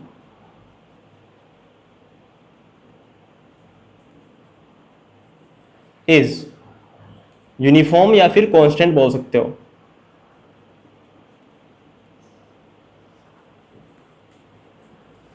ठीक है, ये इस चीज का ध्यान रखना। अब लास्ट टॉपिक बचा है, उसको पढ़ने के बाद हम पीवाईक्यू सोल्व करेंगे, है ना। ये पूरा चैप्टर आपका अच्छे से फिनिश हो गया। लास्ट टॉपिक बचा है, उसको मैं जल्दी से करवा देता हूं, that is uniform circular motion. ठीक है, और बहुत सिंपल चीजें हैं और बहुत इंटरेस्टिंग चीजें, ये बहुत काम की चीजें है, इसको ध्यान से देखना। देखो, अगर आपका कोई ऑब्जेक्ट की वेलोसिटी अगर इस डायरेक्शन में, आपको पता है वेलोसिटी वेक्टर क्वांटिटी है, अगर वेलोसिटी की डायरेक्शन ये है ना, और एक्सेलरेशन की डायरेक्शन भी यही है, वेलोसिटी और एक्सेलरेशन दोनों सेम डायरेक्शन में हैं, तो क्या होगा? तो आपकी वेलोसिटी लगातार बढ़ती जाएगी, बढ़ती जाएगी, बढ़ती जाएगी। ठीक है, सिंपल सी बात है। अगर वेलोसिटी इस डायरेक्शन में है लेकिन आपका एक्सेलरेशन उल्टी डायरेक्शन में है ना, यानी कि आपका एक्सेलरेशन कैसा है? नेगेटिव है, तो वेलोसिटी घटती जाएगी और आपका ऑब्जेक्ट एक टाइम पर जीरो हो जाएगा। आ गया समझ में? ये तो होगी दो केस कि वेलोसिटी और एक्सेलरेशन दोनों एक दिशा में होंगे तो क्या होगा, और दोनों उल्टी दिशा में होंगे तो क्या होगा। लेकिन जब दोनों एक दूसरे के परपेंडिकुलर हो जाए तो क्या होगा? मान लो कि आपकी वेलोसिटी इस डायरेक्शन में है, ठीक है, वेलोसिटी इस डायरेक्शन में है और एक्सेलरेशन इस डायरेक्शन में है, ठीक है, तो क्या होगा? जब आपका ऑब्जेक्ट ए से जा रहा है और एक्सेलरेशन इस डायरेक्शन में अगर लग गया, ठीक है, अगर आपका ऑब्जेक्ट ए से जा रहा है, एक्सेलरेशन इस डायरेक्शन में लगा, तो ऑब्जेक्ट ऐसे मुड़ जाएगा और ऐसे ऐसे घूमने लगेगा। आया ना समझ में? आ गया समझ में? कितना सिंपल सा था। देखो ध्यान से वापस बता रहा हूं, जब आपका ऑब्जेक्ट जो है वो इस डायरेक्शन में जा रहा है और अचानक एक्सेलरेशन ऐसे लगा, तो वो ऐसे मुड़ जाएगा और ऐसे राउंड राउंड घूमने लगेगा और आपका यूनिफॉर्म एक्सेलरेशन मोशन क्रिएट हो जाएगा। आ गया समझ में? यहां से मैं सिर्फ आपको एक ही चीज सिखाना चाहता हूं, वो ये कि जब आपका ऑब्जेक्ट इस तरीके से घूम रहा होगा तो जो आपका एक्सेलरेशन होता है ना, वो वेलोसिटी के परपेंडिकुलर होता है अंदर की तरफ, बस, है ना। ये कोई पत्थर है, मान लो पत्थर को मैंने बांध रखा है और उस पत्थर को मैं गोल गोल घुमा रहा हूँ, ठीक है, इस पत्थर को मैं गोल गोल घुमा रहा हूँ इस सर्कल के ऊपर, सर्कुलर पाथ के ऊपर, ठीक है, इस डायरेक्शन में। अगर मैं पत्थर को यहीं पर इसी पोजीशन पे छोड़ दूं घुमाते हुए, ठीक है, घुमाते घुमाते घुमाते घुमाते इस पोजीशन पे छोड़ दिया, तो पत्थर कहाँ चला जाएगा? इस डायरेक्शन चला जाएगा, ठीक है। अगर पत्थर को मैं यहाँ छोड़ देता हूँ तो ये इस डायरेक्शन में चला जाएगा, ठीक है। पत्थर को अगर मैं यहां छोड़ दूं तो ये इस डायरेक्शन में चला जाएगा। यानी आप देख पा रहे हो कि पत्थर को मैं जहां छोड़ रहा हूं उसकी डायरेक्शन कहां है? अलग अलग है। इस पूरे सर्कल पर n पॉइंट्स होंगे और n पॉइंट्स पर उसकी डायरेक्शन जो है, उसकी वेलोसिटी की जो डायरेक्शन है वो चेंज होती है, ठीक है। तो सर आप कहोगे कि फिर भी हम इसे यूनिफॉर्म एक्सेलरेशन क्यों कहते हैं, सॉरी यूनिफॉर्म सर्कुलर मोशन क्यों कहते हैं सर? क्योंकि देखो वेलोसिटी जो है आपकी, वेलोसिटी वो दो चीज़ों से मिलकर बनी है, एक है मैग्नीट्यूड और एक है डायरेक्शन, है ना। तो हम इसे यूनिफॉर्म इसलिए कहते हैं क्योंकि यहाँ पर वेलोसिटी, मान लो कोई भी फिक्स यूनिट रहती है, जैसे 5 मीटर पर सेकंड, ये है वेलोसिटी। अब यही वेलोसिटी है हर पोजीशन पे, ठीक है, लेकिन डायरेक्शन तो हर जगह चेंज हो रही है ना वेलोसिटी की। यहाँ पर ये होगी डायरेक्शन, यहाँ पर ये हो गई, यहाँ पर ये हो गई, हर पॉइंट पर डायरेक्शन चेंज हो रही है। तो डायरेक्शन चेंज का मतलब क्या हो गया? वेलोसिटी में चेंज, है ना। वेलोसिटी दो चीज़ों से बनी है, उनमें से कोई भी एक चेंज होगी तो हम कहेंगे कि वेलोसिटी चेंज होगी। इसीलिए क्योंकि डायरेक्शन चेंज हो रही है हर जगह, इसलिए हम कह देते हैं कि चेंज इन वेलोसिटी का मतलब क्या होगा, एक्सीलरेशन ना। इसलिए हम कहते हैं कि ये जो यूनिफॉर्म सर्कुलर मोशन होता है ना, वो एक्सीलरेटेड मोशन होता है, और वो जो एक्सीलरेशन होता है उसका डायरेक्शन कहाँ होता है, इनवर्ड्स, सेंटर की तरफ। क्लियर है। एक बात और इंपॉर्टेंट जो आपको कोई भी नहीं बताएगा, कि जब मान लो कि मैं इस पत्थर को गोल गोल घुमा रहा हूं, जब ये गोल गोल घूम रहा है तो इसका वेलोसिटी की क्या कहाँ है, टेंजेंशियल टू द सर्कल, है ना, इस डायरेक्शन में, इस डायरेक्शन में, टेंजेंट की डायरेक्शन में है वेलोसिटी। वेलोसिटी कहाँ है, टेंजेंट की डायरेक्शन में, और एक्सेलरेशन कहाँ है, अंदर की तरफ, सेंटर की डायरेक्शन में। लेकिन जिस पॉइंट पे मैंने इसको छोड़ दिया, मान लो इस पॉइंट पे मैंने इसको छोड़ दिया, तो फिर ये कहाँ चला जाएगा, इस डायरेक्शन में चला जाएगा, जाएगा ना, चला जाएगा इस डायरेक्शन में। जिस पॉइंट पे मैं इसको छोड़ दूंगा ना, उस पॉइंट पे इसका वेलोसिटी भी इस डायरेक्शन में हो जाएगा, जो कि पहले ही है, और एक्सेलरेशन भी इस डायरेक्शन में हो जाएगा। अब एक्सेलरेशन अंदर की तरफ नहीं लग रहा है, तभी तो वो अपने पाथ को छोड़ गया। आ गया समझ में। यही अंदर की तरफ वाला एक्सेलरेशन था जिसने इसको बांध के रखा हुआ था सर्कुलर पाथ के ऊपर। जैसे ही आपने उसको छोड़ा तो एक्सेलरेशन भी उसकी वेलोसिटी की डायरेक्शन में हो जाएगा। यानी अगर क्वेश्चन में ये आए, ठीक है, कि जब, है ना, वेलोसिटी और एक्सेलरेशन की डायरेक्शन क्या होगी जब किसी पत्थर को घुमाते हुए किसी भी पॉइंट पर अचानक से छोड़ दिया जाए, तो हम कहेंगे कि वेलोसिटी और एक्सेलरेशन दोनों सेम डायरेक्शन में हो जाएगी। आ गया समझ में। ठीक है, फिर वेलोसिटी तो इधर ही, एक्सेलरेशन भी इसी डायरेक्शन में हो जाएगा, और आपका ऑब्जेक्ट जो है वो इधर निकल लेगा। ठीक है, ये हो गया आपका यूनिफॉर्म सर्कुलर मोशन। ये चैप्टर खत्म हो गया है। अब इसके हम कर लेते हैं प्रश्न।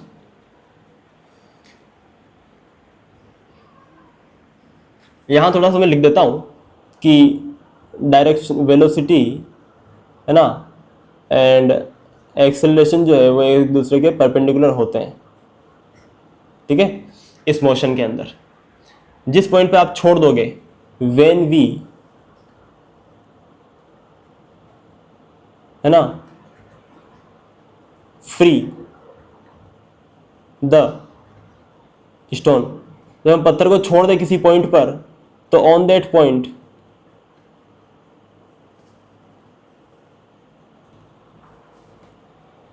वेलोसिटी और एक्सेलरेशन दोनों एक दूसरे के परपेंडिकुलर हो जाएंगे, सॉरी, पैरेलल हो जाएंगे।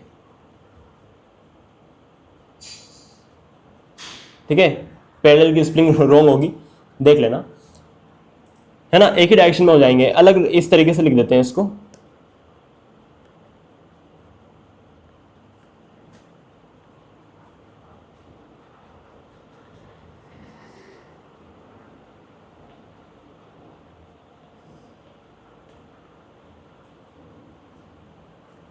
ठीक है, क्लियर है। तो ये हो गया आपका यूनिफॉर्म सर्कुलर मोशन।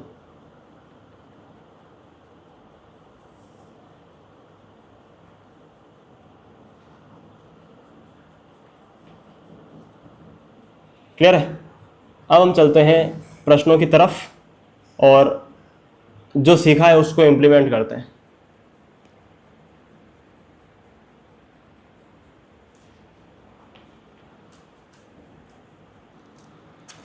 चलो तो फटाफट से करते हैं पीवाईक्यूज।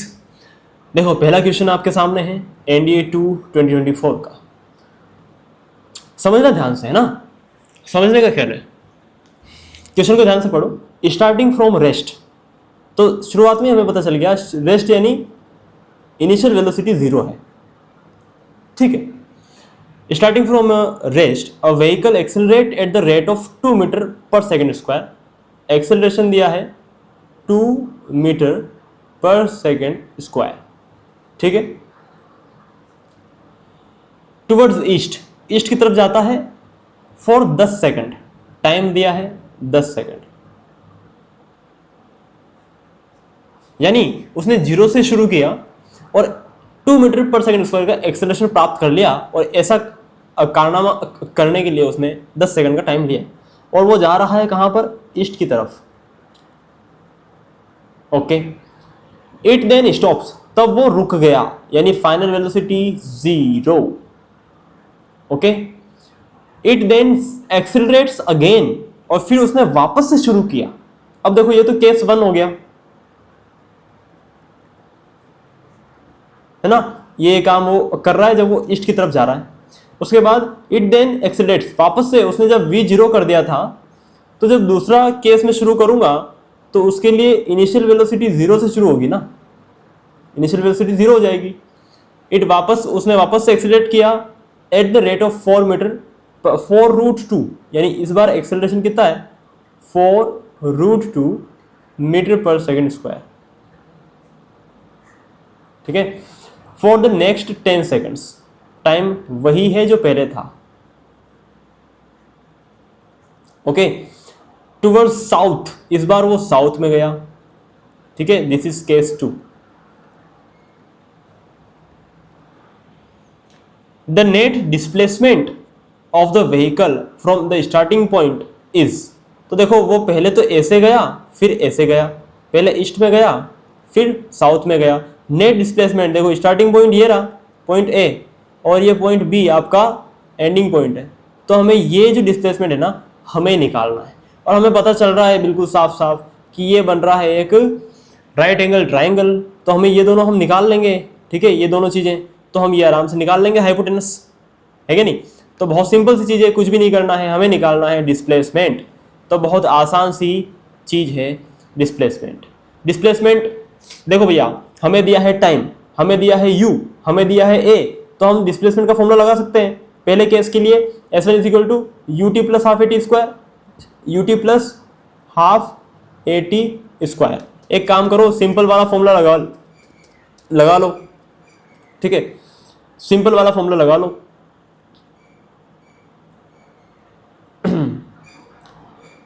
चलो यही लगा लो यार। देखो इसके लिए भी तो v बराबर 0 दिया है ना हमें, ये देखो वो वापस आता है, वापस वो रेस्ट कर लेता है अगली बार भी। तो चलो सिंपल लगा दो, s is equal to v square minus u square is equal to 2as1, ठीक है। ये पहले केस के लिए मैं फॉर्मूला लगा रहा हूँ, डिस्प्लेसमेंट निकालना है मुझे s, ठीक है, तो ये मैं निकाल रहा हूँ। देखो तो यहाँ पर वी स्क्वायर बराबर कितना हो जाएगा, v 0 है तो 0 माइनस, अच्छा यहाँ की बात कर रहा हूँ ना, u भी 0 तो 0 हो गया, ओके। और इससे नहीं आएगा क्या, हाँ ही इससे नहीं आएगा क्या भाई, ये 0 0 हो गया तो ये तो खत्म ही हो गया फिर है। फिर ये कितना हो गया 2, और फिर एक्सेलरेशन भी 2 4, तो ये तो s बराबर 0 ही हो गया। ना ना भैया ऐसा नहीं होगा यार,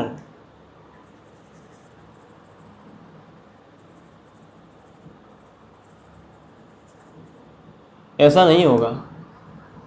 s वाला लगाते हैं, s is equal to ut plus half AT square, ठीक है, S1। u 0 है तो पूरा ही 0 हो जाएगा, फिर बचा हाफ a की वैल्यू 2 दी है, और t स्क्वायर दिया है, t 10 दिया है तो t का स्क्वायर हो जाएगा 100, ये कट जाएगा तो S1 बराबर आ गया 100 मीटर, ठीक है। जब वो ईस्ट में गया तो कितना चला, 100 मीटर चला, ठीक है ना, सिंपल सी बात है, S1 आ गया 100 मीटर, तो S1 को 100 मीटर लिख देते हैं, बाकी सारी चीज़ें मिटा देते हैं।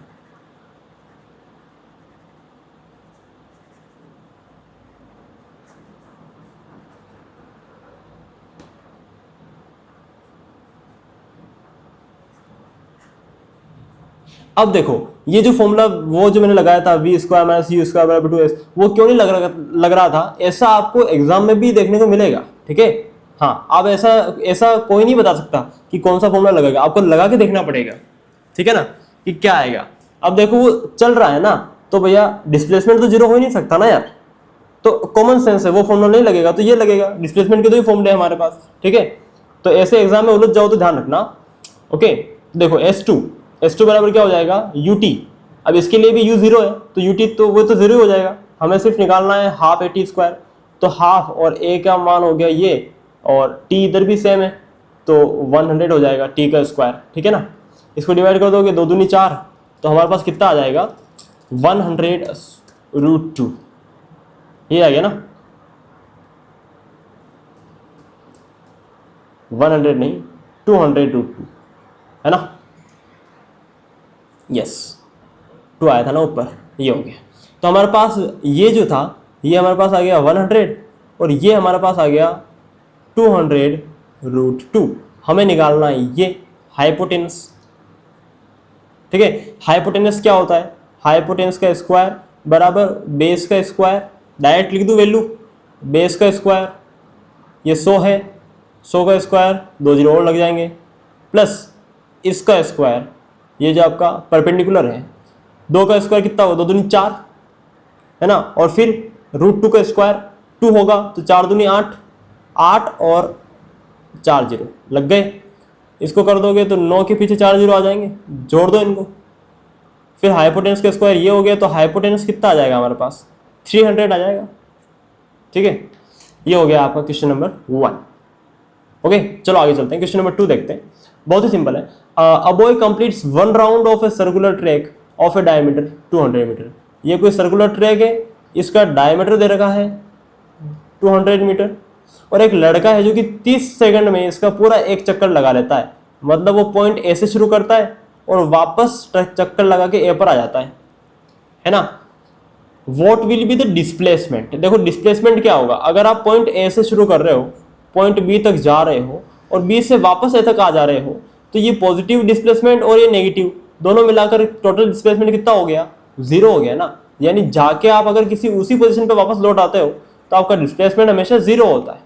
ठीक है, डिस्टेंस तो डबल हो जाती है लेकिन डिस्प्लेसमेंट 0 हो जाता है। तो ये हो गया।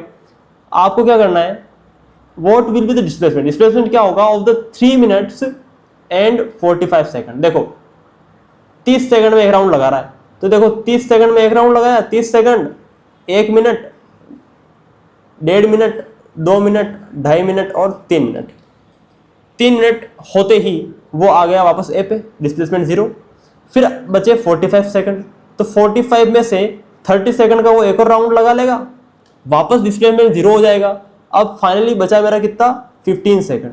तो देखो 30 सेकंड में अगर पूरा लगाता है, ठीक है, तो 15 सेकंड में कितना लगाएगा, आधा लगाएगा, यानी यहां पहुंचेगा। तो कुल मिला के वो 3 मिनट्स 45 सेकंड के बाद कहां पहुंचेगा, यहां पहुंचेगा। और आप देख पा रहे हो डिस्प्लेसमेंट कितना हो जाएगा, ए से बी तक की सीधी दूरी कितनी है, डायमीटर ही तो है 200 मीटर। तो आपका आंसर आ गया, सिंपल सी बात है।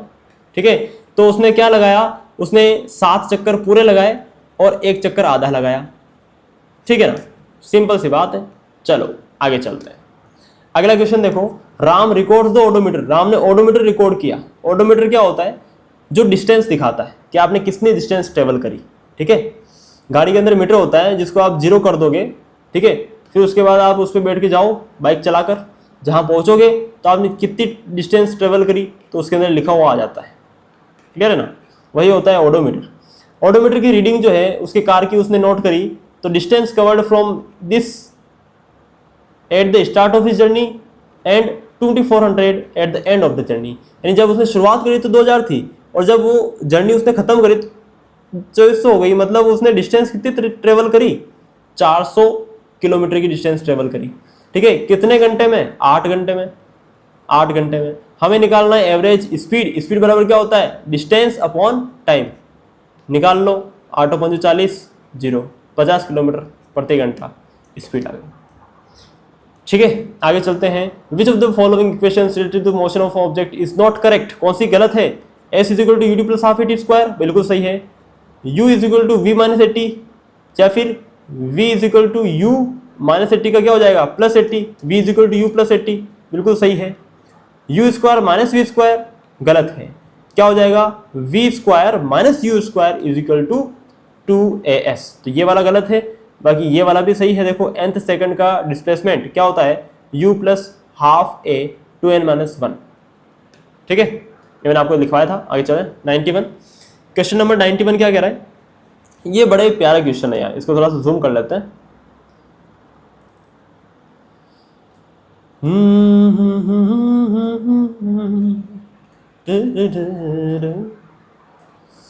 ध्यान से देखना, बहुत प्यारा क्वेश्चन है ये। क्वेश्चन क्या कह रहा है, a vehicle starts moving along a straight line path from rest. उसने रेस्ट से शुरू किया है, इसका मतलब व्हीकल का जो इनिशियल वेलोसिटी है वो 0 है, ठीक है। In first t seconds it moves with an acceleration of 2 meter per second square, कि पहला टाइम बराबर t सेकंड, इस टाइम में उसका जो एक्सेलरेशन है वो कितना है, 2 मीटर पर सेकंड स्क्वायर है, ठीक है, ये आपको दिया है। And then in next 10 seconds, अगले 10 सेकंड के अंदर, तो टाइम आपको दिया है 10 सेकंड्स, दूसरा केस, ठीक है। It moves with an acceleration of 5 meter per second होता है, और इस टाइम के अंदर जो इसका एक्सेलरेशन है वो कितना है, 5 meter per second square. The total distance travelled by, जो टोटल डिस्टेंस है केस 1 की प्लस केस 2 की, जो टोटल डिस्टेंस है वो कितना है, 550 मीटर है, ठीक है। ये आपको दिया है, आपको निकालना है t की वैल्यू, ये जो t है ना यहाँ पर, इसकी वैल्यू निकालनी है। देखो यार सिंपल सी बात है, बहुत सिंपल सी बात है, कि उसमें ऑब्जेक्ट ने u बराबर 0 से शुरू किया, u बराबर 0 से उसने शुरू किया, और बीच में कहीं रुका नहीं है वो, यानी जो केस 1 के लिए जो फाइनल वेलोसिटी होगा v, वही केस 2 के लिए इनिशियल वेलोसिटी हो जाएगा, है ना। इतनी बात अगर समझ में आ गई तो आप ये क्वेश्चन आराम से सोल्व कर सकते हो, ठीक है। होमवर्क में दे दूं या मैं बताऊं, बता देता हूं, ठीक है। चलो ध्यान से देखो, कुछ भी नहीं है इसके अंदर। देखो हमें निकालना है टोटल डिस्टेंस का, जो है हमें सम दिया है ना, s1 प्लस 8, टोटल डिस्टेंस का सम हमें दिया है, ठीक है। तो हम s1 प्लस s2 निकाल लेंगे, है ना, उसकी वैल्यू इसमें डाल देंगे फॉर्मूले में, तो निकल जाएगा अपने पास। s1 निकाल रहा हूं मैं पहले केस से, देखो ये पहला केस है, यहां से मैं निकाल रहा हूं s1, तो s इज इक्वल टू क्या होता है, ut plus half at square होता है ना। यहाँ पर s, u कितना है, 0 है, तो खत्म हो गया, हाफ at, हाफ हो गया, a की वैल्यू कितनी है 2, और t स्क्वायर की वैल्यू दी नहीं है, ठीक है, 2 से 2 कैंसिल हो जाएगा, यानी मेरे पास s की वैल्यू कितनी आई, t स्क्वायर। तो s1 केस में मेरे कितना आया, t स्क्वायर आया, ठीक है ना, s1 आया मेरे पास t स्क्वायर। अब मैं बात करता हूं दूसरे केस की, है ना, और दूसरे केस की बात करता हूं। तो देखो दूसरे केस में मेरे पास इनिशियल वेलोसिटी है ही नहीं, तो मैं s वाला फॉर्मूला लगा ही नहीं सकता, तो सबसे पहले मेरे को इनिशियल वेलोसिटी निकालनी पड़ेगी, इनिशियल वेलोसिटी। तो दूसरे केस के लिए इनिशियल वेलोसिटी वही होगी जो पहले केस की फाइनल वेलोसिटी होगी, क्योंकि जहां पहला केस खत्म होगा वहीं से तो दूसरा स्टार्ट होगा, है ना, सिंपल सी बात। तो देखो पहले केस में u दिया है, t दिया है और a दिया है, तो मैं आपका फॉर्मूला जो है v is equal to u plus a कितना है 2 और t, v is equal to u plus a t, तो इससे मैं फाइनल वेलोसिटी निकाल लिया मैंने, v बराबर कितना आ गया, 2t आ गया, तो मेरी फाइनल वेलोसिटी v बराबर 2t आ गई, है ना, जो कि पहले केस की फाइनल वेलोसिटी है ना, यानी कि दूसरे केस की इनिशियल वेलोसिटी है। तो u2 बराबर 2t आ गया समझ में, सिंपल सी बात है। तो यहां से मैं s2 निकाल लूंगा, s2 बराबर क्या आ जाएगा, u, कौन सा u, ये रहा, ठीक है, u s is equal to u t plus half a कितना है 5 t स्क्वायर, समय कितना है 10 सेकंड, 10 का डबल हो जाएगा 100। अब इसको डिवाइड कर दो, तो s2 is equal to 2 t square plus 2 पंजे 10, 50 दूनी 50 पंजे 250, 250, ये आ गया मेरे पास s2। और हमें दिया है s1 प्लस s2 की वैल्यू, s1 प्लस s2 कितना दिया है 550। देखो s1 कितना आया मेरे पास टी स्क्वायर, प्लस s2 कितना आया मेरे पास 2t स्क्वायर प्लस 250, और s1 प्लस s2 की वैल्यू कितनी दी है मेरे को 550, ठीक है ना, तो मैं 550 रख दूंगा। अब भाई देखो यार, इसको सोल्व करने की आवश्यकता नहीं है, ऑप्शन दिए हैं आपको, ऑप्शन डालो, जो LHS बराबर RHS सेट हो जाता है वही आपका आंसर है। तो सबसे पहले मैं ऑप्शन नंबर ए डालता हूं, मैंने यहां डाला 10, तो 10 का स्क्वायर क्या हो गया 100 प्लस 2 इंटू 10 का स्क्वायर, तो 10 का स्क्वायर 100 इंटू 2 200 प्लस 250 कितना हो गया 200 300 400 550 हो गया। देखो LHS बराबर कितना आया 550 और RHS भी कितना है 550, सेटिस्फाई हो गया। यानी ऑप्शन नंबर ए ही है टी की वैल्यू। आ गया समझ में? चलो देखो एक्सप्लेनेशन में थोड़ा वक्त तो लगता ही है यार, है ना, एक्सप्लेनेशन में तो वक्त लगता ही है ना, तो इसलिए वक्त लगे। चलो आगे चलते हैं, है ना, आगे चलते हैं फटाफट। क्वेश्चन नंबर 6 क्या कह रहा है, athletes completes round circular track, ये तो वही क्वेश्चन है वैसा का वैसा, ठीक है। तो एक सर्कुलर ट्रैक है जिसका डायमीटर दिया है इन्होंने 100 मीटर, और एक एथलीट है जो इसको 20 सेकंड में पूरा कर लेता है। Okay, what will be the displacement after 1 minute and 10 second respectively. भैया 1 मिनट का अलग बताना है और 10 सेकंड का अलग बताना है। तो देखो यार सिंपल सी बात है, बहुत सिंपल सी, 20 सेकंड है, 20 सेकंड में अगर पूरा राउंड लगा रहा है तो देखो ये 20 सेकंड का एक राउंड हो गया, ये 20 दूनी 40, 20 दिया 60, 60 सेकंड, 1 मिनट के अंदर 60 सेकंड ही होते हैं ना, यानी 60 सेकंड में वो 3 राउंड लगा के वापस कहीं आ जाएगा, ए पर ही आ जाएगा, यानी डिस्प्लेसमेंट कितना हो गया 0, ठीक है। तो 2 ऑप्शन तो वैसे ही खत्म हो गए। और दूसरा आपको ऑप्शन क्या बताना है, 0 के आगे 50 है या 100 है।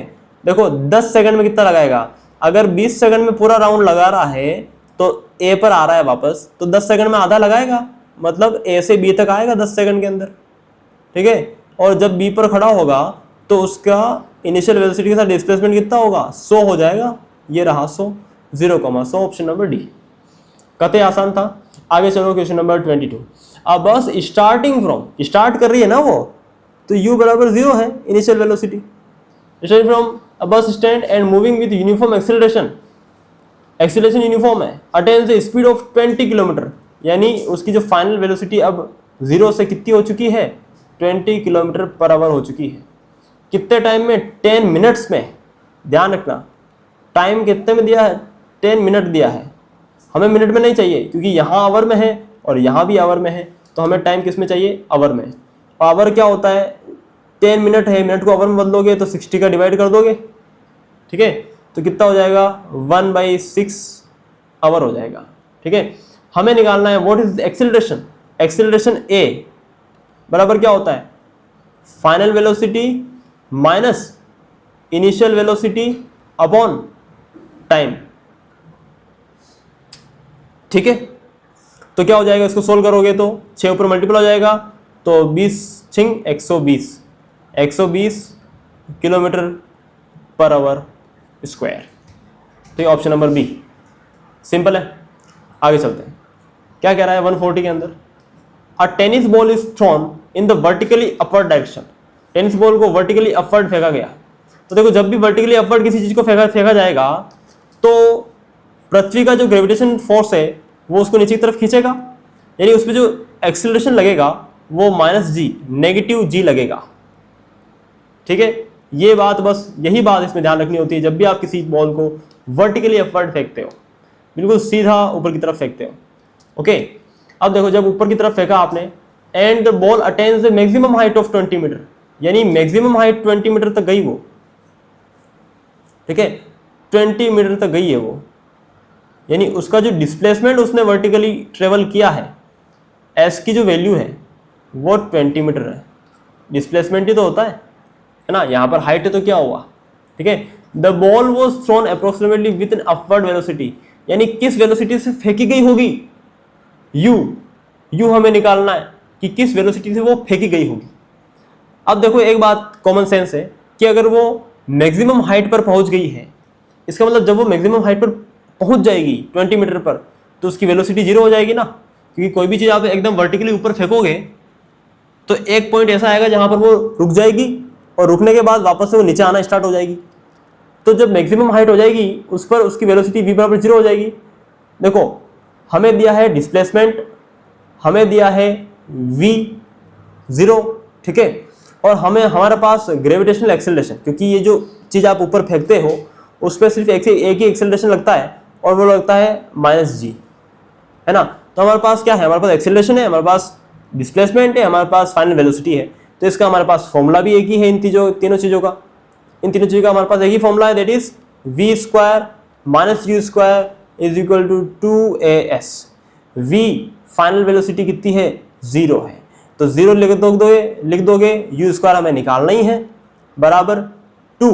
एक्सेलरेशन हमारे पास दिया है, माइनस में होगा ना एक्सेलरेशन, और सहूलियत के लिए मैं वैसे तो g की value 9.8 metre per second square होती है, लेकिन सहूलियत के लिए हम क्या मान सकते हैं, 10 मान सकते हैं, ठीक है। तो हम 10 मान रहे हैं, तो -10 मीटर पर सेकंड स्क्वायर इसका एक्सेलरेशन हो जाएगा। डिस्प्लेसमेंट आपको दिया है 20 मीटर, तो मल्टीप्लाई कर दो, 20 दूनी 40, 40 दाएँ 400, तो -400 आ गया। तो minus u square is equal to -400, minus काट दोगे तो इसका रूट ले लोगे, u बराबर √400 यानी कि 20। तो यानी कि इनिशियल वेलोसिटी जो थी वो ये थी, इस स्पीड से उसको फेंका गया था, ठीक है। सिंपल सी बात है, आगे चलते हैं। Question number 83, an object is dropped from a height, एक ऑब्जेक्ट को किसी हाइट से गिराया गया है, on to the floor, which one of the following remains uniform, कौन सी चीज इनमें से यूनिफॉर्म रहेगी, बताओ इनमें से कौन सी चीज यूनिफॉर्म रहेगी।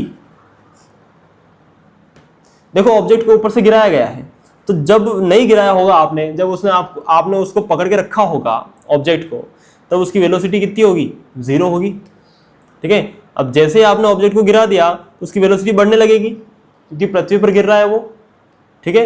इतनी चीज तो पता है आपको पता है कि मोमेंटम बराबर क्या होता है, momentum p is equal to mv। Velocity जब बढ़ रही है तो p कांस्टेंट कैसे रह सकता है, p यूनिफॉर्म कैसे रह सकता है, नहीं रह सकता, यानी ये खत्म हो जाएगा। काइनेटिक एनर्जी के ई इज इक्वल टू क्या होता है, हाफ mv स्क्वायर, है ना, हाफ mv स्क्वायर। यहाँ भी v है, और जब v बढ़ रहा है तो काइनेटिक एनर्जी कांस्टेंट कैसे रहेगी, यूनिफॉर्म नहीं रह सकती। पोटेंशियल एनर्जी u बराबर क्या होता है, mgh, h यानी हाइट। जब आपने ऊपर से उसको नीचे गिराया तो पृथ्वी और उसके बीच की हाइट डिक्रीज हो रही है, जब हाइट कांस्टेंट नहीं है तो u कांस्टेंट कैसे रह सकता है, ठीक है। तो यानी तीनों चीजें खत्म हो गई, आपके पास एक ही ऑप्शन बचा है, दैट इज एक्सेलरेशन। अच्छा, ये एक्सेलरेशन यूनिफॉर्म क्यों रहता है, क्योंकि जो भी चीज नीचे गिरती है उस पे एक्सेलरेशन एक ही लगता है, दैट इज ग्रेविटेशनल एक्सेलरेशन, और वो यूनिफॉर्म है, उसकी value 9.8 metre per second square होती है, that is the fix value, okay. तो उसका कांस्टेंट क्या रहेगा, कोई भी ऑब्जेक्ट ऊपर से नीचे गिर रहा है तो उसका एक्सेलरेशन जो है वो यूनिफॉर्म रहेगा, ठीक है। बाकी सारी चीजें चेंज होगी, ठीक है ना। चलो आगे चलते हैं। क्वेश्चन नंबर 23 देखो, 23 क्वेश्चन नंबर क्या कह रहा है, मोटरसाइकिल जो है उसकी initial velocity 5 meter per second है, आफ्टर 3 सेकंड उसकी वेलोसिटी 7 मीटर पर सेकंड हो जाती है। द डिस्प्लेसमेंट आपको निकालना है, मोटरसाइकिल का हमें निकालना है displacement s is equal to होता है ut plus half at square, है ना, ut plus half at square. हमारे पास टाइम है, हमारे पास u है, हमारे पास s भी है हमारे पास, लेकिन एक्सेलरेशन नहीं है, तो भैया मज़ा नहीं आएगा। एक्सेलरेशन चाहिए हमें चाहिए एक्सेलरेशन। कहाँ से आएगा एक्सेलरेशन, देखो v बराबर u प्लस at से आ जाएगा एक्सेलरेशन। v की वैल्यू हमें दी है, देखो एक काम करो ना, इतना क्यों उलझते हो, इसी फॉर्मूले को सिंपल टर्म में लिखो। एक्सेलरेशन बराबर क्या होता है, final velocity minus initial velocity upon time, कितना हो जाएगा 2/3 metre per second square. Acceleration आ गया हमारे पास। अब तो ये फॉर्मूला आराम से लगा के आप डिस्प्लेसमेंट निकाल सकते हो ना, निकाल लो। s is equal to u कितना दिया है 5, टाइम कितना दिया है 10, प्लस हाफ a कितना दिया है हमने निकाला है भैया, ये दिया तो नहीं है, a निकाल लिया। टाइम कितना दिया है 3, और टाइम का स्क्वायर है ना, ut plus half at square. इसको सोल्व कर लो, 5 या 15, ठीक है, 2 से 2 कैंसिल हो जाएगा, 1 3 से 1 3 कट जाएगा, 1 3 बच जाएगा, तो यहाँ पर हो गया +3, तो कितना हो गया 18 मीटर b। क्लियर है। आगे चलते हैं। A car travels the total distance l, it travels half the distance, half the distance मतलब क्या है भाई, टोटल डिस्टेंस l है तो हाफ डिस्टेंस कितनी हो जाएगी, l/2 हो जाएगी। कॉमन सेंस है, कॉमन सेंस है ये, कॉमन सेंस, ठीक है। अब देखो कॉमन सोल्व करते हैं इसको, क्या कह रहा है ये, a car travels the total distance l, it travels half the distance with speed this and the other half this half with this, आधी डिस्टेंस यानी l/2 वो इस स्पीड से कवर करता है और l/2 वो इस स्पीड से कवर करता है। एवरेज स्पीड आपको पता है, एवरेज स्पीड क्या होती है, total distance upon total time, यही होता है ना एवरेज स्पीड। तो यार कतई सिंपल है यार ये क्वेश्चन तो,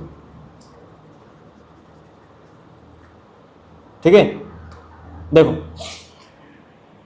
टोटल डिस्टेंस तो आपको दी है भैया, है ना, आपको सिर्फ टोटल टाइम निकालना है। तो सबसे पहले टाइम 1 आप निकाल लोगे। टाइम 1 आपको पता है कि वेलोसिटी बराबर या फिर स्पीड बराबर डिस्टेंस अपॉन टाइम होता है। तो टाइम बराबर क्या हो जाएगा, टाइम बराबर डिस्टेंस अपॉन वेलोसिटी हो जाएगा, ठीक है। कॉमन सेंस है ये, कॉमन सेंस, ठीक है। तो यहाँ पर क्या हो जाएगा, डिस्टेंस कितनी है, आधी डिस्टेंस ट्रेवल करता है कितनी स्पीड के साथ, v1 के साथ, ठीक है। इसको सोल्व करोगे तो l/2v1 आ जाएगा। ऐसे ही t2, t2 क्या हो जाएगा, ज़्यादा सोचना ही नहीं है, l/2v2, ठीक है। ये आ गया t1 प्लस t2। हमारे पास average speed, average speed is equal to total distance कितनी है l upon total time t1 plus t2 को जोड़ दो, है ना, यही जोड़ लो आप, तो यहां जोड़ लो t1 प्लस t2 को, t1 plus t2 is equal to t1 कितना है l/2v1 प्लस t2 कितना है l/2v2। तो जब इसको जोड़ोगे l ले लो कॉमन, l निकाल लो बाहर, l बाहर निकाल लिया मैंने, तो ये कितना हो जाएगा v2 प्लस v1 अपॉन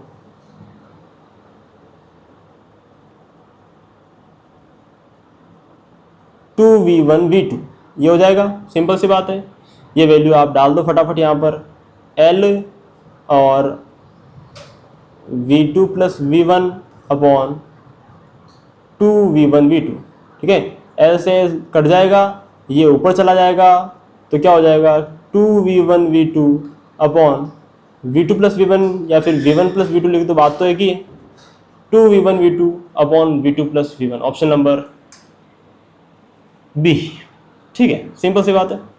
आगे चलते हैं, क्वेश्चन नंबर 118 क्या कह रहा है, the direction of acceleration in uniform circular motion. Acceleration की जो डायरेक्शन होती है वो कैसे होती है, जब वेलोसिटी इधर है एक्सेलरेशन ऐसे होता है तभी तो घूमने लगता है ना, वेलोसिटी के परपेंडिकुलर होता है एक्सेलरेशन, वेलोसिटी के परपेंडिकुलर होगा एक्सेलरेशन तभी तो चीज़ घूमने लगेगी गोल गोल गोल गोल, सिखाया था ना ये चीज़। यानी कैसे होता है, perpendicular to direction of velocity, option number D, ठीक है। सिंपल सी बात है। टेंजेंट टू द सर्कल नहीं, टेंजेंट की डायरेक्शन में कौन होता है भैया, वेलोसिटी होती है। टेंजेंट की डायरेक्शन में कौन होता है, वेलोसिटी, क्लियर है।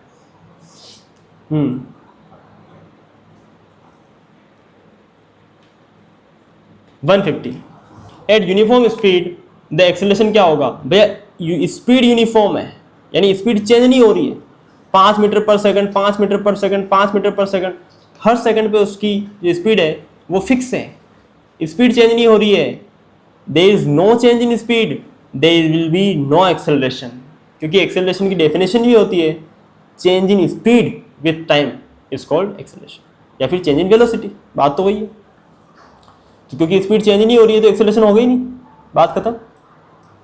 आगे चलते हैं, एक कार है भैया, एक कार है जिसकी इनिशियल वेलोसिटी दे रखी है u बराबर दे रखी है 12 मीटर पर सेकंड, तो इन्होंने दे रखी है और हमने ले ली u बराबर 12 meter per second, and is about to rest, उसको रेस्ट पे लाया गया आराम करवाने के लिए, तो उसका वेलोसिटी 0 हो जाएगा। ठीक है, और डिस्टेंस ऑफ 45 मीटर, और 12 मीटर पर सेकंड में वो चल रही थी।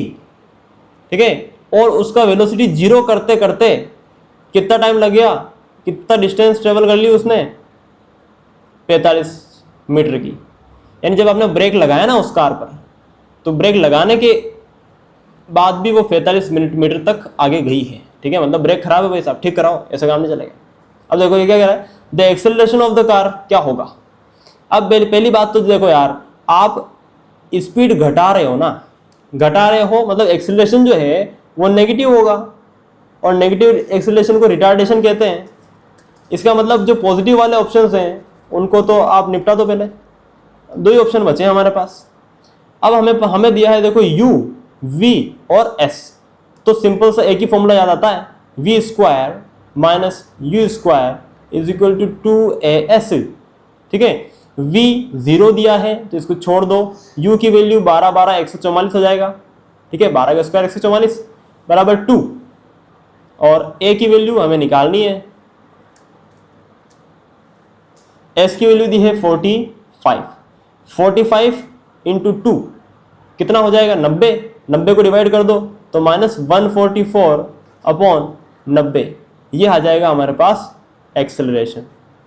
और जब आप 90 को डिवाइड करोगे तो 90 एकम 90 तो जाएगा ही ना डिवाइड में, यानी 0 तो आएगा ही नहीं आगे, कम से कम 1 तो आएगा ही ना यार, सिंपल सी बात है।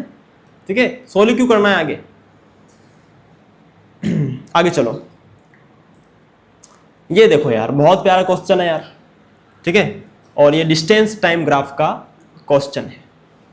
डिस्टेंस टाइम ग्राफ देखो, सबसे डिस्टेंस टाइम ग्राफ की जो स्लोप है ना, अगर आपको नहीं समझ में आए ना, ठीक है, नहीं समझ में आए तो एक काम करो, कुछ भी मत करो, हमने आपको सिखाया था देखो, है ना, हम आपको वापस दिखा देते हैं, ऐसी कोई बात भी नहीं है छुपाने जैसी, हम आपको वापस दिखा देते हैं। अबे यार कहाँ गया,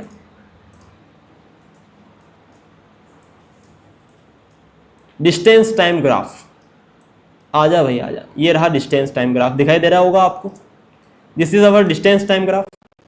ठीक है, और यहां आप देख रहे हो कि यहां पर यूनिफॉर्म मोशन है। ठीक है, यानी स्पीड जो है आपकी कांस्टेंट है, स्पीड बढ़ नहीं रही है।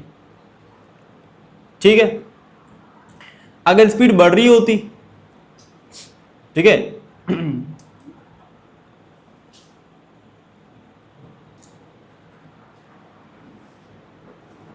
स्पीड कांस्टेंट है क्या यूनिफॉर्म मोशन, बिल्कुल ऑफ कोर्स कांस्टेंट है। 5 पे 10, 10 पे 20, 15 पे 30, 20 पे 40, 15 तो नहीं, ठीक है, कांस्टेंट है स्पीड।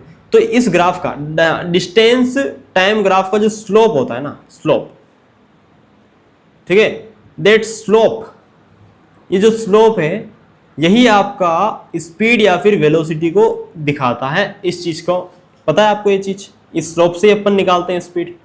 ठीक है, बस इतना सा ही आपको पता करना है, बस और कुछ नहीं करना। स्लोप जितना ज़्यादा होगा, स्लोप जितना ज़्यादा होगा वेलोसिटी उतनी ज़्यादा होगी, बस इतना ध्यान रखना। ठीक है, तो यहाँ देखो, यहाँ पर स्लोप कितना कम है, यहाँ पर स्लोप बहुत ज़्यादा हो गया और यहाँ पर वापस कम हो गया। तो आप बिल्कुल सिंपली आप देख पा रहे हो कि सबसे ज़्यादा स्लोप किसका है, इसका है, मतलब इसकी जो वेलोसिटी होगी ना वो सबसे ज़्यादा होगी।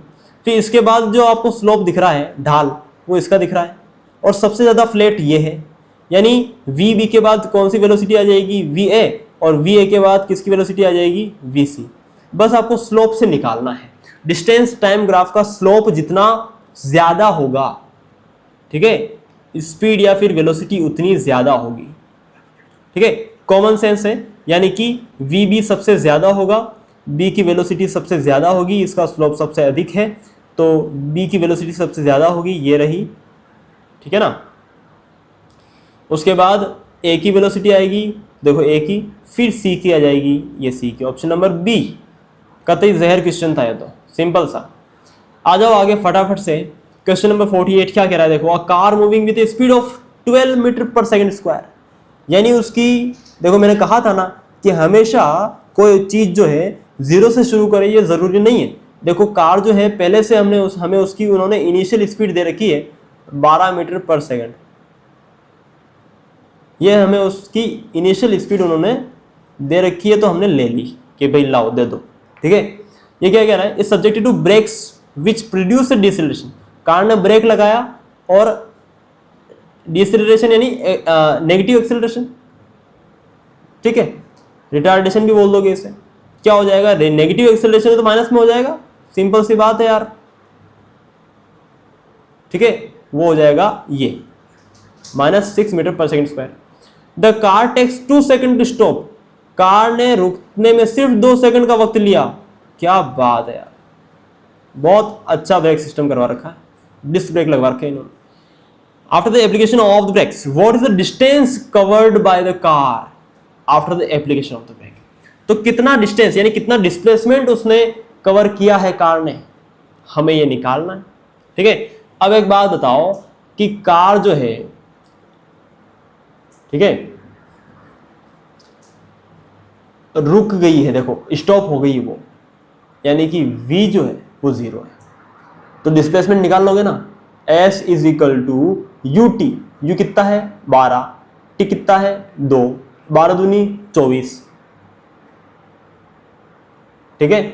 s is equal to u t plus half, ये हाफ, a कितना है -6, t का स्क्वायर यानी कि 2 दूनी 4, ठीक है। अब 2 से इसको डिवाइड कर दो, 2 दूनी 4, 2 छिंग 12 और 12 दूनी 24 यानी कि 24 -12, ठीक है। कितना हो जाएगा 12 मीटर, यानी इतना और चलेगी वो, ठीक है। सिंपल है, आगे चलते हैं। Question number 9, the area under velocity time graph. बिना सोचे यार, वेलोसिटी इंटू टाइम बराबर डिस्प्लेसमेंट, ठीक है ना, सिंपल। ये हो गए आपके क्वेश्चंस। आई होप आपको ये क्वेश्चंस पसंद आए होंगे। अब आगे हम जो चैप्टर पढ़ने वाले हैं, कौन सा पढ़ें बताओ, इसी से रिलेटेड पढ़ लेते हैं जो इससे थोड़ा मिलता जुलता हो। फोर्स पढ़ ले क्या, ठीक है, force and laws of motion पढ़ लेते हैं,